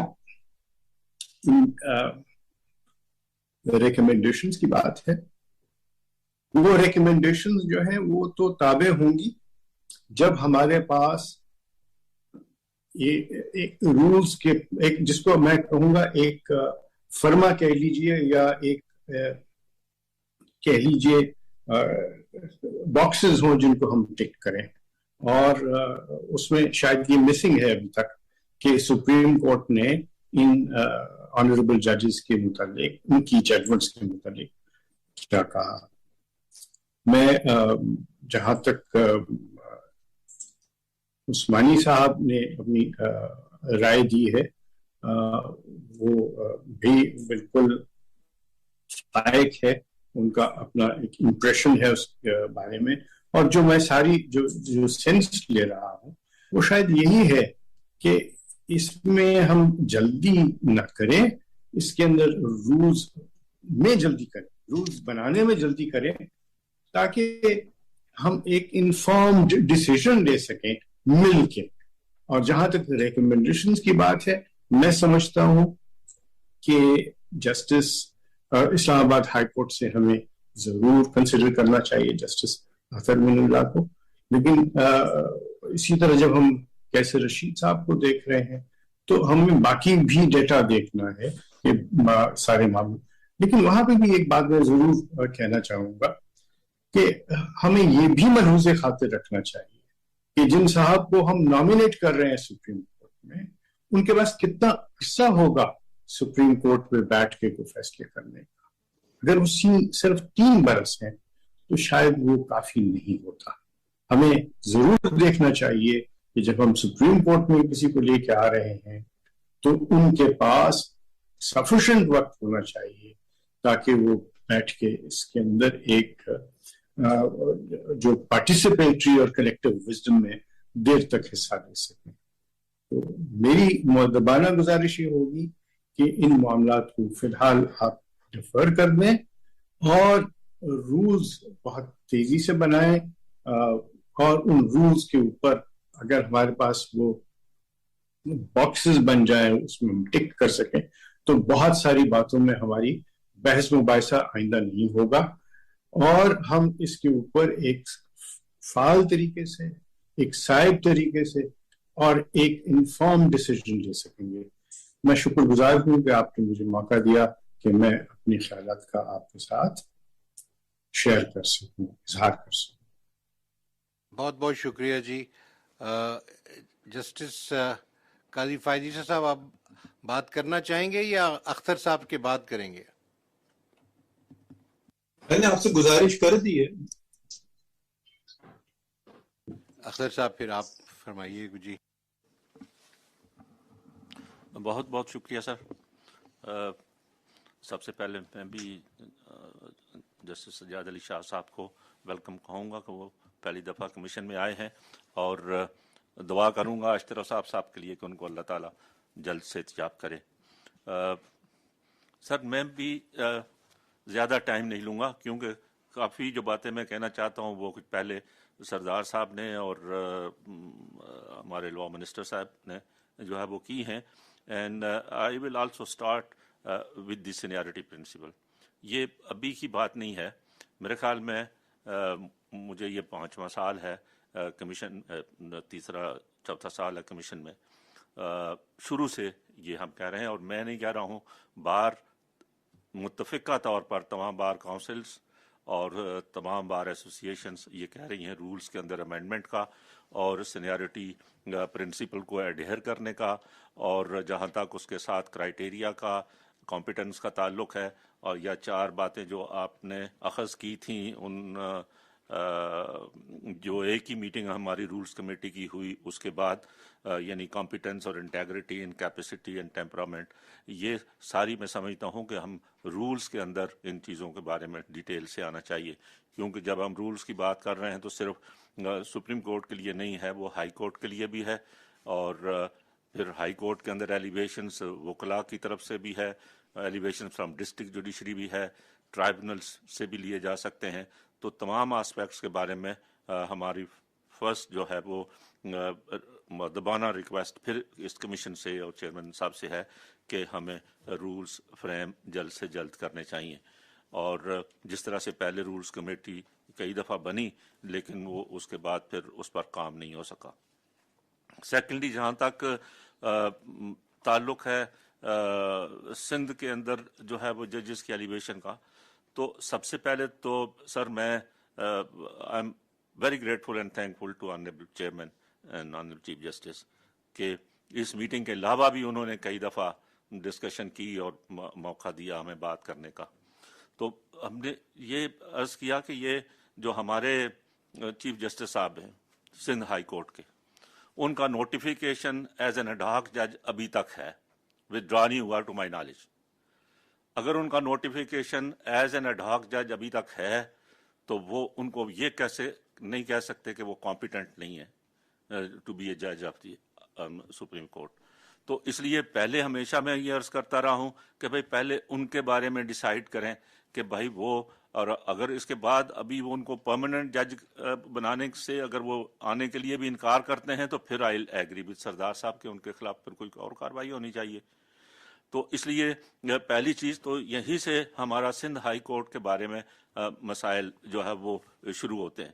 اور اسی وجہ سے پہلے بھی میں یہاں خوش قسمتی ہے ہماری سجاد علی شاہ صاحب بھی موجود ہیں اور سرمد صاحب بھی کہ ہماری ہائی کورٹ کے اندر کافی چیزیں ان کئی سالوں کے اندر جو ہے وہ یہ چیزیں ہو رہی ہیں. اور ججز کے اندر بھی، اور میں نے بغیر اس میٹنگ کے بھی کہا ہے کہ ایک عرصے تک ججز ٹی روم میں نہیں جاتے، ایک دوسرے کے ساتھ جو ہے وہ انٹیگونزم ہے. تو یہ سارا ڈپینڈ کرتا ہے لیڈرشپ پر کہ اگر چیف جسٹس صاحب جو ہے وہ کمانڈ رکھتے ہیں اور بورڈ ہیں اور چیزیں ہیں تو ہائی کورٹ کی فنکشننگ بھی بہتر ہوگی. میں سر کل میں نے ایک لیٹر ریسیو کیا ریزگنیشن، آج وہ اخبار میں بھی آ گیا ہے، کسی ایک سول جج کا، اور وہ سول جج نے جو ہے وہ 6-7-8 پیج کا لیٹر لکھا ہے، سو نائسلی ریٹن لیٹر، اور so he has analyse the functioning of the judiciary, district judiciary Sindh میں. تو اتنی ہمارے ہاں خرابیاں پیدا ہو چکی ہیں کہ ان کو سر آپ کو اور اس کمیشن کو غور کرنے کی ضرورت ہے.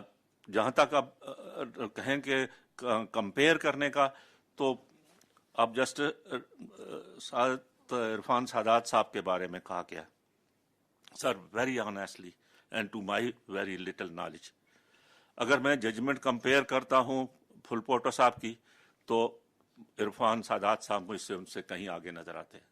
اب آپ عرفان سے پھل پوٹو صاحب نے جو بیسٹ ججمنٹس ہیں وہ 11 دی ہیں، 8 اس میں سے جو ہے وہ کرمنل سائڈ کی ہیں، 2 جوڈیشل آفیسرز کا سروس میٹر ہے اور 1 ECL کی پٹیشن ہے. اب ان کا کیا کام ہے جن کو کمپیٹنٹ سمجھا گیا ہے بائی پاسنگ دی آل ابو. تو اس لیے میں تو ان سے کہیں زیادہ کمپیٹنٹ بھی اور ہر لحاظ سے انٹیگریٹی وائز بھی جو ہے وہ عرفان سادات صاحب کو سمجھتا ہوں. ان کی پرسنالٹی کے بارے میں اشارہ کیا ہے ہمارے لا منسٹر صاحب نے پھل پوٹو صاحب کی، اور میں نے آپ کے سامنے میٹنگ سے باہر بھی بتایا ان کی پرسنالٹی کے حوالے سے، اور آپ کی نالج میں بھی آیا ہے. تو زیادہ ہم نہیں ان کی پرسنالٹی کے بارے میں بھی کچھ کہنا چاہتے، لیکن کسی صورت میں بھی ان کو پھل پوٹو صاحب کو سپریم کورٹ کے لیے میں نہیں سمجھتا کہ ان کو یہاں اپائنٹ کیا جائے.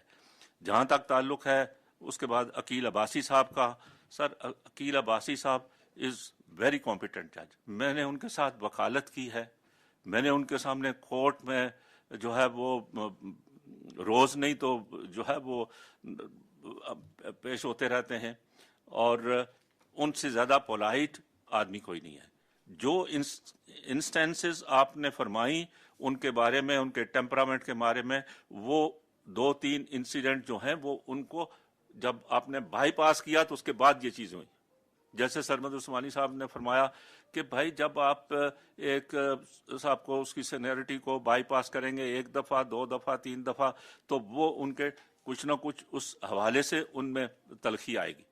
تو اس لیے ان کو یہ نہیں کہہ سکتے کہ ان کو بائی پاس کر کے، جبکہ آپ ابھی بھی یہ کہہ رہے ہیں کہ بھائی ان کو آئندہ کنسیڈر کیا جا سکتا ہے. تو کب ان کو کنسیڈر کیا جا سکتا ہے جبکہ اتنے سالوں سے بغیر کسی ان کی انٹیگریٹی پر کویسچن کے ان کو بائی پاس کر دیا جاتا ہے. تو اس لحاظ سے میں یہ سمجھتا ہوں کہ آئی ہیو نتھنگ ٹو سے اگینسٹ اور جو ہمارے اسد نظر رضوی صاحب ہیں یا شفیع صدیقی صاحب ہیں، لیکن میں سمجھتا ہوں کہ سینیارٹی پرنسپل پر آئندہ ان کو بھی کنسیڈر کیا جا سکتا ہے، لیکن سینیارٹی پرنسپل کو اور کمپیٹنس کو سامنے رکھتے ہوئے ہمیں نمبر 1 2 3 میں سے جو ہے فرسٹ ڈیسائیڈ کریں پہلے چیف جسٹس صاحب کا، اور اس کے بعد جو ہے وہ ہو سکتا ہے کہ ایک چیف جسٹس بن جائیں یا نمبر 2 اور 3 پر ہیں ان کو 2 ججز آپ وہاں سے لے سکتے ہیں پریزنٹلی، اور ایک تو ابھی اینٹیسپیٹڈ ویکینسی کے اوپر میں نہیں سمجھتا کہ اس وقت ہمیں اپوائنٹمنٹ کرنی چاہیے. جہاں تک تعلق ہے ہمارے لاہور ہائی کورٹ کا، تو وہ میں ایگری کروں گا لا منسٹر صاحب سے کہ ان کی میری تو اپیرنس ان کے سامنے ہے نہیں، ان کی جس حد تک ججمنٹس دیکھی ہیں میں نہیں سمجھتا کہ اس سے نمبر 1 2 والے بھی وہ اتنے کمپیٹنٹ نہیں ہیں یا ان کی انٹیگریٹی کے خلاف پر بھی کوئی کویسچن نہیں ہے، تو اس وجہ سے میں ان کو بھی نہیں سپورٹ کرتا. تھرڈلی جو قیصر رشید صاحب کے بارے میں کہا گیا ہے وہ یہ بات صحیح ہے، میں اس سے ایگری کرتا ہوں کہ جو نیکسٹ 2 ججز ہیں ان میں ان کی سروس میں بھی سینیئرٹی میں بھی زیادہ فرق نہیں ہے، تو ان کو بھی کمپیئر کر کے سبسیکوینٹلی ان کو فی الحال ڈیفر کر دیا جائے. لیکن پریزنٹلی جو نامینیشنز آئی ہیں میں ان کو I am not in a position to support it.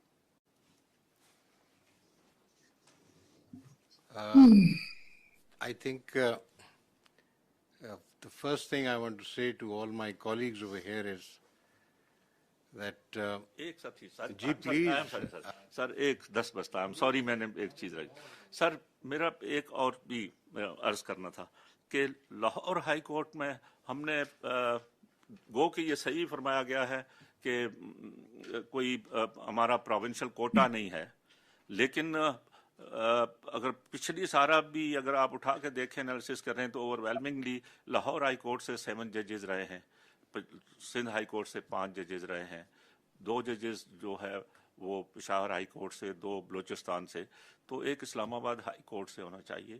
میں سمجھتا ہوں کہ یہ فی الحال تو ہمیں پنجاب سے لینے کی بجائے آلریڈی 7 ججز لاہور ہائی کورٹ سے سپریم کورٹ میں ہیں، اور اگر یہ اپوائنٹمنٹ آپ اسلام آباد ہائی کورٹ سے کریں گے تو I request that.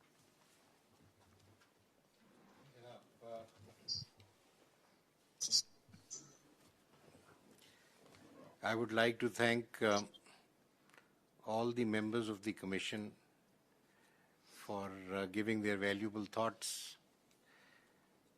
I would have requested Justice Faiz Isa to express his thoughts, but he doesn't want to share them till I've spoken. Out of courtesy, Justice Faiz Isa, I'll say something now, but if you have something that requires my input, I would then respond to that. First thing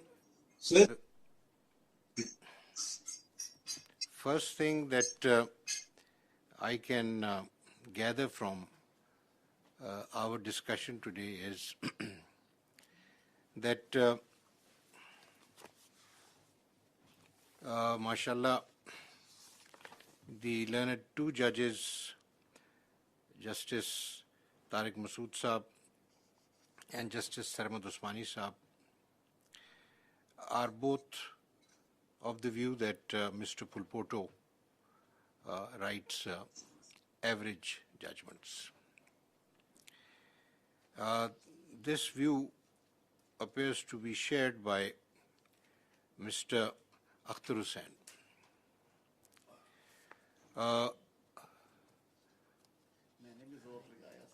And Mr. Tarar, Azam Nazir Tarar also is of the same view. I respect that view. And so I think one thing we can decide is that we will not press his name.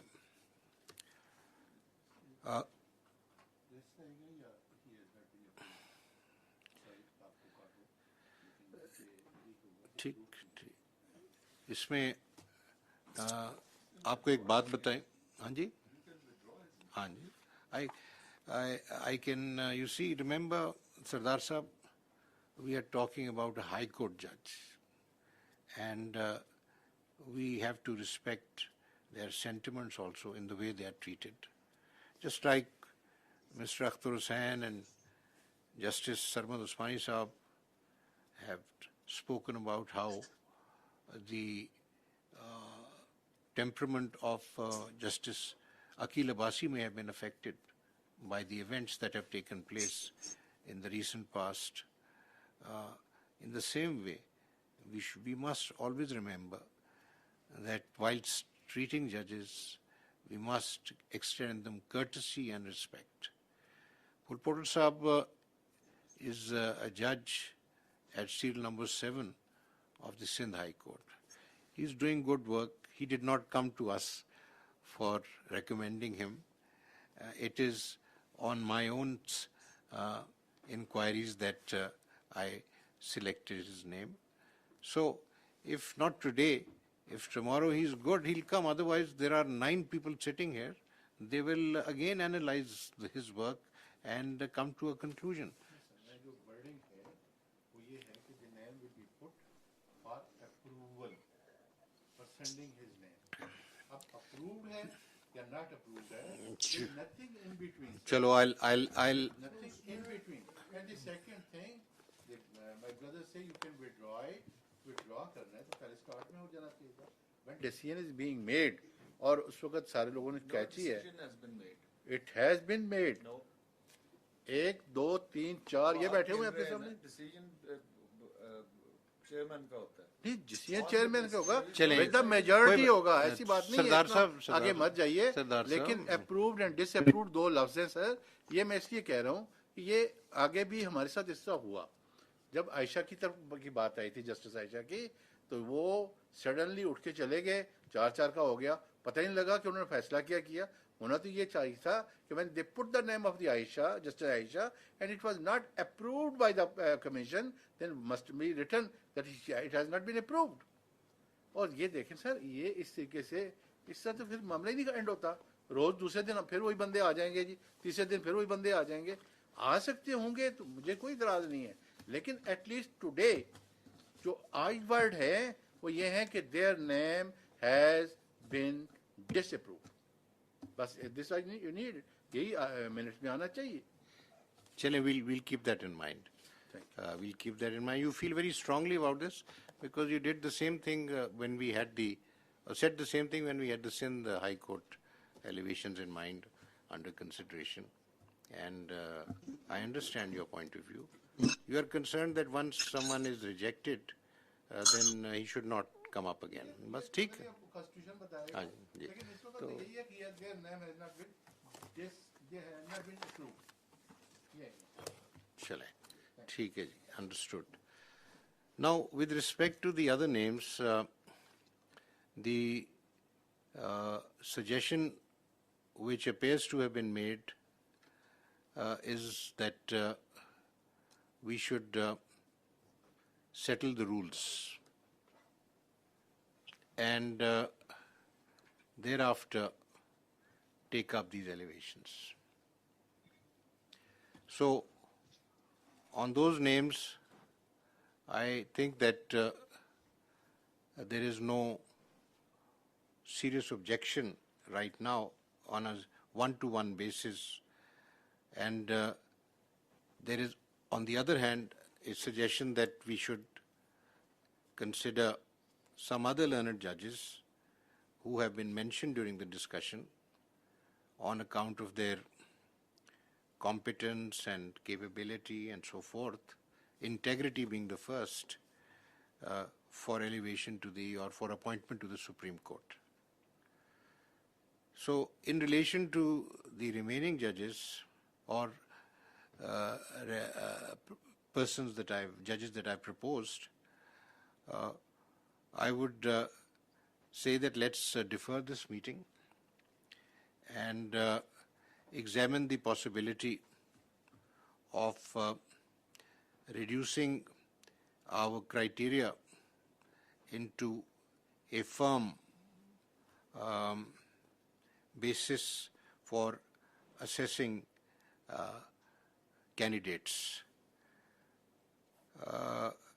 The only request in this behalf I would make to you is that when I was sitting with Mr. Akhtar Hussain and Justice Sarmad Usmani Saab and the Attorney General at that time, we had a fruitful discussion, and these were the 4 points that emerged, which have now been treated by me as the ruling criteria.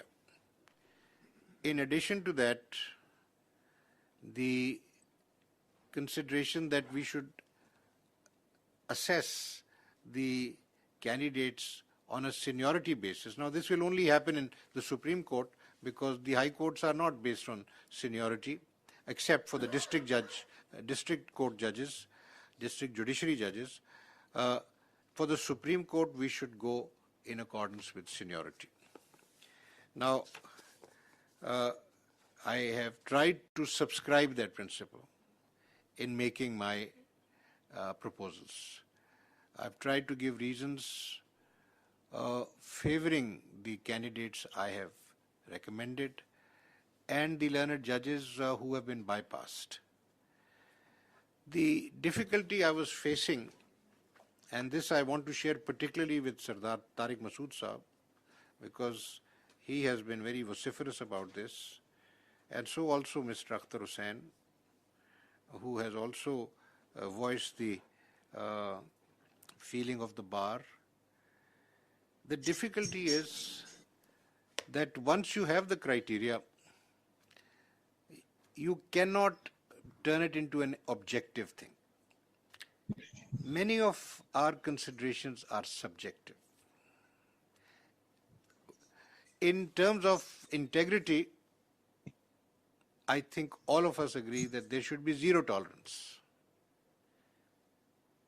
Any judge of any quality, however superior, cannot be tolerated unless he is pure and honest. So on integrity, we don't have a problem. On competence, we already have different views about different judges. We have to be very careful when we start expressing our views on judgments, one. And number two, we have to keep in mind the kind of work we have in the Supreme Court. Seniority in the High Court is on account of their induction. The appointment to the Supreme Court is on account of their excellence in all the different attributes that are required in a judge of the Supreme Court. The 4 attributes may be the minimum, or they may have other shades which we can add.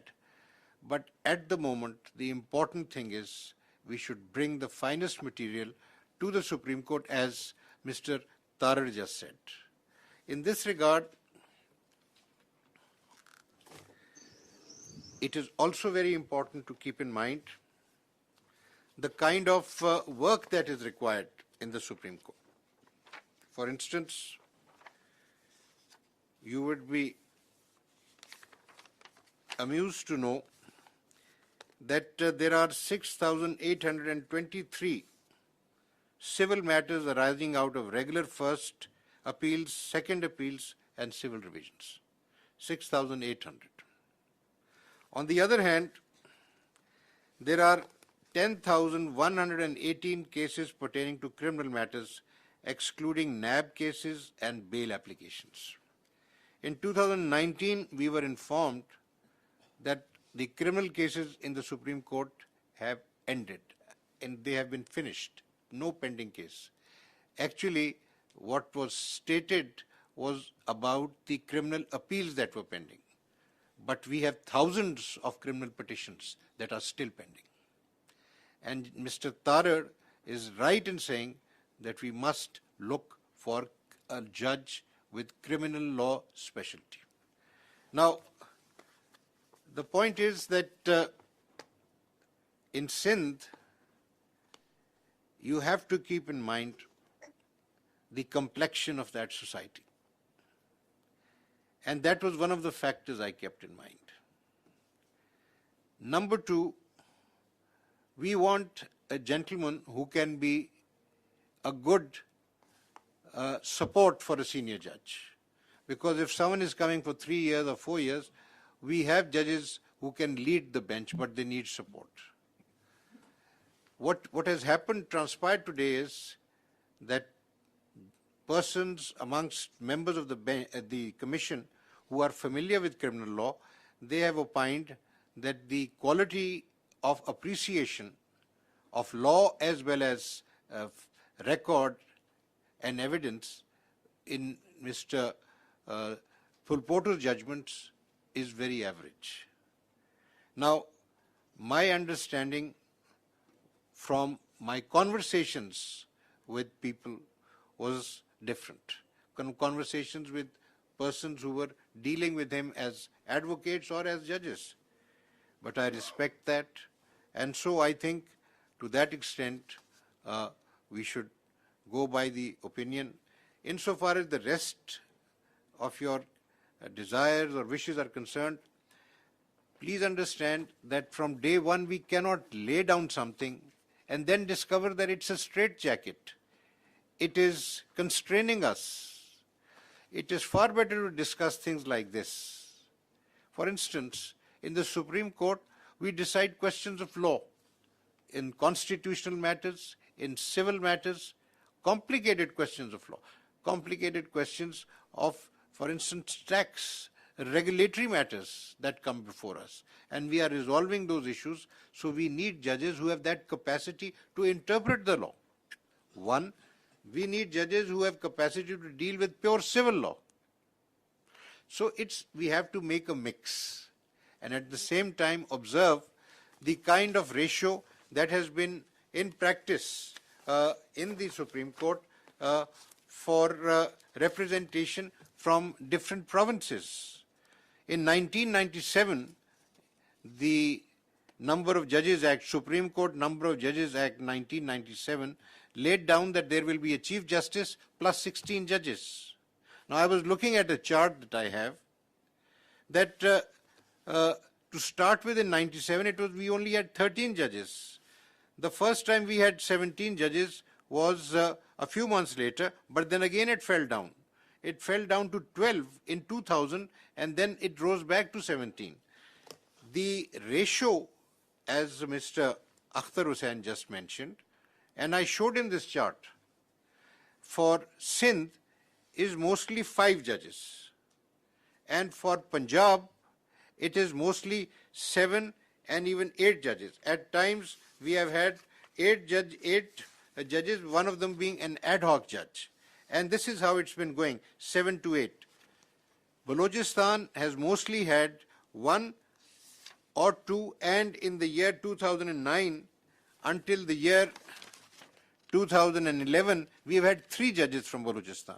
But back to 1 in 2011. And 2013 and 14, for some reason, there was no judge from Balochistan. So the figure has been varying, but there is a certain ratio to which the numbers would come back.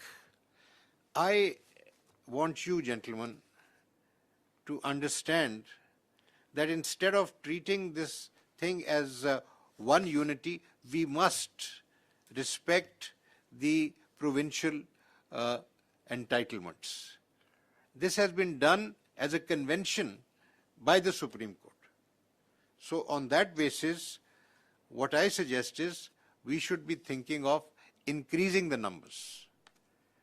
I have been thinking about this, and if you gentlemen agree, endorse my point of view, and I can approach the government for legislation, for the amendment in the Act, so that we can have a couple of more judges. This will give us more freedom.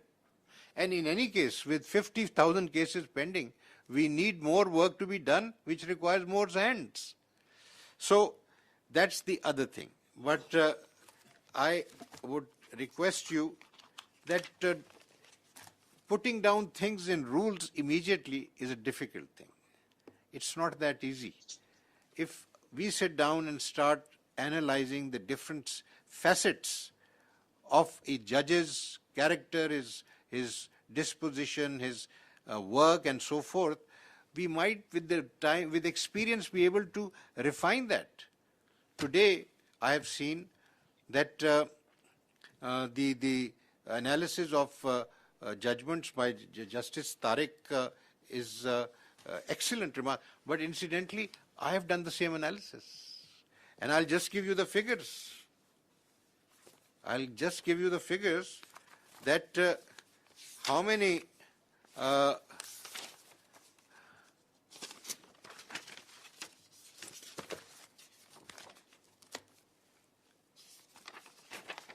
data that you have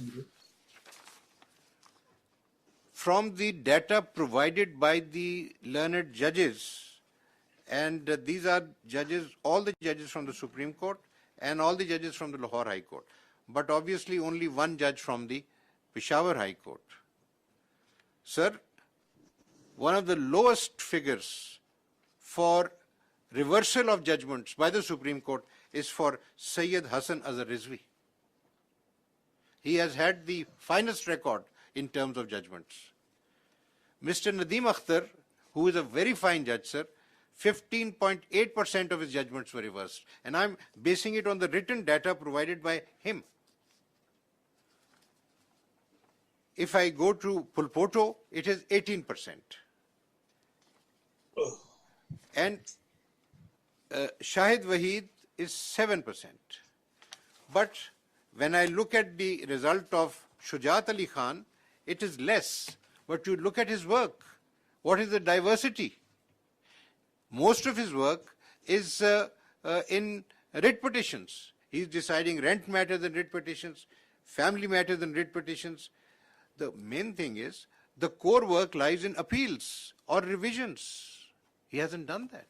He's never worked really on the civil side. So what we do today is, let me request all of you to apply the same criteria. If you need more data, I'll bring the data. But if you connect it with the framing of rules, that will take time. We will be short of 5 judges next month. And we have 50,000 cases to decide. My request to you, gentlemen, is to apply your minds the way you have applied today, so that we make positive progress. When we evaluate the next candidates, give me any more criteria, any more data that you want, I'll put it together. And you know, the other thing which I must inform you about is that on account of the criticism that our registrar has faced, he has gone on leave. And he's told me, sir, I'm a grade 22 officer, I've had a good career. I can't work in these conditions. What is the result, Sardar Tariq Masood Sahab? Sir, I have written all this material. I had no assistance.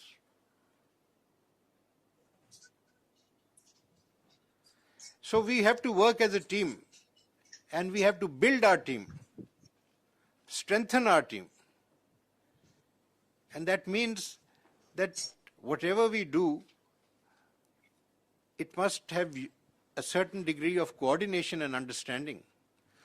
Imagine the kind of proceedings we've had today and what we did on 28th of June for 5 hours. I'm so grateful to each one of you for being focused and for being so clear in your formulations and statements. So, with your consent, gentlemen, let's say goodbye to Mr. Pulpoto. And I think to satisfy Justice Tariq Masood Saab, we would say that he has been considered but not found fit for elevation. Is this what you want to say? Not recommended. Not recommended for elevation. ठीक है जी? Okay. For the rest, we defer to meet again and for me to make further and other recommendations. You have given me some names. I don't want to discuss my reservations about Justice Akil Abbasi. I have material on that. Mr. Akhtar Hussain knows about it. And Mr. Tarar knows about it. And I have mentioned to some extent Justice Tariq Masood Saab also knows about it. But today I will tell you that I will meet him personally and I will form an opinion about him. If necessary, I will request one of my colleagues in this commission to join me and we can have an exchange with him, exchange of thoughts and so forth. And I'll come back and report that. In an informal meeting, without a formal meeting, I'll inform you I have respect for him. I mean, I have no connection with Karachi, no personal likes or dislikes, but I go by the record. I know of 3 incidents which took place, but agreed, Mr. Akhtar is right, all these incidents took place after he was bypassed. Okay, let's see if it is workable. Otherwise, I'll place that material before you and you can think about it. जी जी इसको दबा दें. I don't want to change your opinion or to contradict Sardar Sahab. But one thing I'll say that Mr. Pulpoto, I know him personally. He was with me on the bench for 6 years. अच्छा. And his honesty is beyond question. Tariq साहब, सरदार साहब को जो खबर मिली है, मैं वो उसकी हद तक, क्योंकि इन्होंने ये बात यहाँ कही है, तो I wanted to bring this कि नहीं, सरदार साहब ने जो बात देखे ना, वो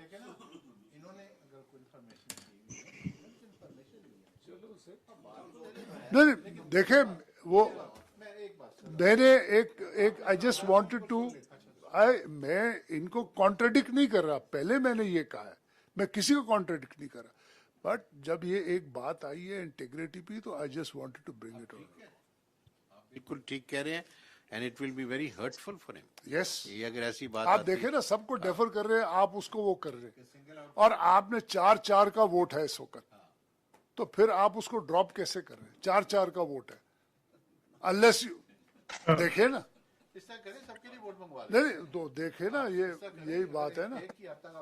नहीं, मैंने देखिए तारिक साहब आप गुस्सा नहीं करें प्लीज. मैं आप चलें. We are adjourning now because No, I have not spoken, sir. At least hear me. You can't do this. You had agreed to let me speak. If you are going to do this, then I am going to. ठीक है, आप फरमाएं जी, फरमाएं. आप please बताइए क्या कहना चाहते हैं. नहीं, जरा मुझे आपने जब अग्री कर लिया उठ के चले जाए, ये तो सही नहीं है. अच्छा, thank you very much honourable chief justice. Shah साहब अगर तशरीफ रखें तो मैं कंटिन्यू करने की इजाजत दे. Sir, first things first, I like to call a spade, and maybe I'm not so flowery in my language, but never to my conscious knowledge say anything wrong. Anticipated vacancies are an illegality and unconstitutional. Look at the people in this room. Can they even contemplate violating the Constitution of Pakistan? The first point. The second point is on Article 206, seeking opinions from certain judges and not from certain judges, or certain judges unilaterally writing to the Chief Justice, I don't want to be here. Sir, there was a time when you asked me this, maybe even now, I would have said the same thing. Does that mean anything? Are we making 206 redundant? If a person asks and he says, yes, I want to be there, well, probably that's a disqualifying factor. The Constitution has provided a solution. You don't ask, you don't hear a person, sir, I want to become a judge of the Supreme Court. Sir, I don't want to become a judge of the Supreme Court. If we start doing this, we are violating the Constitution of Pakistan. We're talking about conventions. Here I'm talking about the letter of the Constitution. Please do not violate the Constitution. Please let us not rewrite the Constitution. I don't have such powers, nor do I claim such powers. Then we have talking about, there is another aspect. We immediately disregard the Chief Justices. After all, sir, you sit there because of being senior most. Your predecessors sat in your chair because they were senior most. Of course, the answer will come immediately. The Constitution provides that. Let us then not see the spirit of the Constitution and other reasons in the Constitution. Who sits on the Supreme Judicial Council? The junior most judge in this High Court? No. 2 senior most Chief Justices. Why? That is the spirit of the Constitution. 2 senior most Chief Justices. They can remove the judges in this room, but they're not fit to be appointed as judges to the Supreme Court. What irony. So if we are going to innovate, I do not like innovating with the Constitution or playing with the Constitution. I go by the letter of the Constitution. When that is not available, I look elsewhere in the Constitution. When that is not available, I look to the spirit of the Constitution. What does the Chief Justice bring to this court? Chief Justice brings experience as a Chief Justice. I could call myself a fairly successful lawyer, but what I learned as Chief Justice, I never would have learned as a judge. I had to deal with so many other matters. You know it. And all those who've been Chief Justice know it as well. It's altogether a different ball game. So we are saying, Chief Justices, you have gained such valuable experience. You can remove us sitting on the Supreme Judicial Council, but we're not fit enough to be brought here. Arbitrarily, by all means, consider them, analyze them, reject them. I have no issue. Bypass them, whatever word you want to use. But let's not first in army faction say, who wants to, you are volunteering for the job. No, sir. This is, first of all, we are all, and I respect each and every one of you, great learned constitutional minds. If I was known for any capacity, it was certainly not criminal law which brought me to the Supreme Court. But what was I made to give? What work I was given for 2 years? Criminal work. The areas of my expertise I was not given. So to again penalize a Chief Justice or judge, oh, but he hasn't done this work. Is it his fault that he's not done this work? You're not addressing that. Naturally, can Akil Abbasi or can Pulpoto or whoever say, I want to be given that work? I considered Sardar Sahab and his expert in criminal law. He sat with me in a civil law and I was stunned. His ability, I mean, for a person of this experience, it doesn't require much to shift gears. I hear cases of a law I've never heard about. And you need analysis, you need analytical skill. It is not after 40 years of learning, if you can't do that, and if you don't know basics of civil law or basics of criminal law, then, sorry, sir, you don't want to be elevated to the Supreme Court. You should be shunted out of the judiciary, full stop. I was stunned with Sardar Saab's analytical skills on civil law. I had the opportunity, brief, pleasant opportunity to sit with him. As far as temperament, we are stressing temperament and law. Sir, I have sat with some chief justices. Shall I mention their temperament? They were obnoxious. What to speak of a good temperament? Sir, I corrected them. How many of us did? Sir, there are people in this room. I say it with the greatest respect. Don't mind my saying so. When they spoke, मैंने बाद में कहा मैं भी डर गया आपकी बात करने से. पता नहीं वकील और litigant का क्या बना होगा. Not that they were, that was a style of speaking. It wasn't that they were downtoing it. But I got scared. I said, sir, khaiye to hai. So please, there is no disrespect intended, and that's why I'm not naming them. So let's not make these artificial constructs and then fit a square into a round hole. So that is not on. And so with the greatest of respect and humility and the greatest of respect that I hold you in, you don't have the unilateral power to nominate anybody. You are equal. We, all of us, nominate, not you. Then we, all of us, carry one vote and decide. Hopefully it doesn't come to ballot casting and winning and losing. This is not about winning and losing. This is looking to the future. Now you are bypassing chief justices and senior judges. I have the chart before me and I just opened it on the internet. And take, for instance, Balochistan. Balochistan, the senior most and the chief justice and the senior most judge will retire in a couple of years. There cannot be better judges in the entire high courts of Pakistan than they are. You have spoken about, I know this person and I know this person. Nobody has mentioned, I know Chief Justice Naeem Akhtar, or I know Senior Puni Hashim Khan Kakar. So, and to say that there are no other experts, Jamal Saab Mandokhail is an expert in constitutional as well as an expert in criminal law.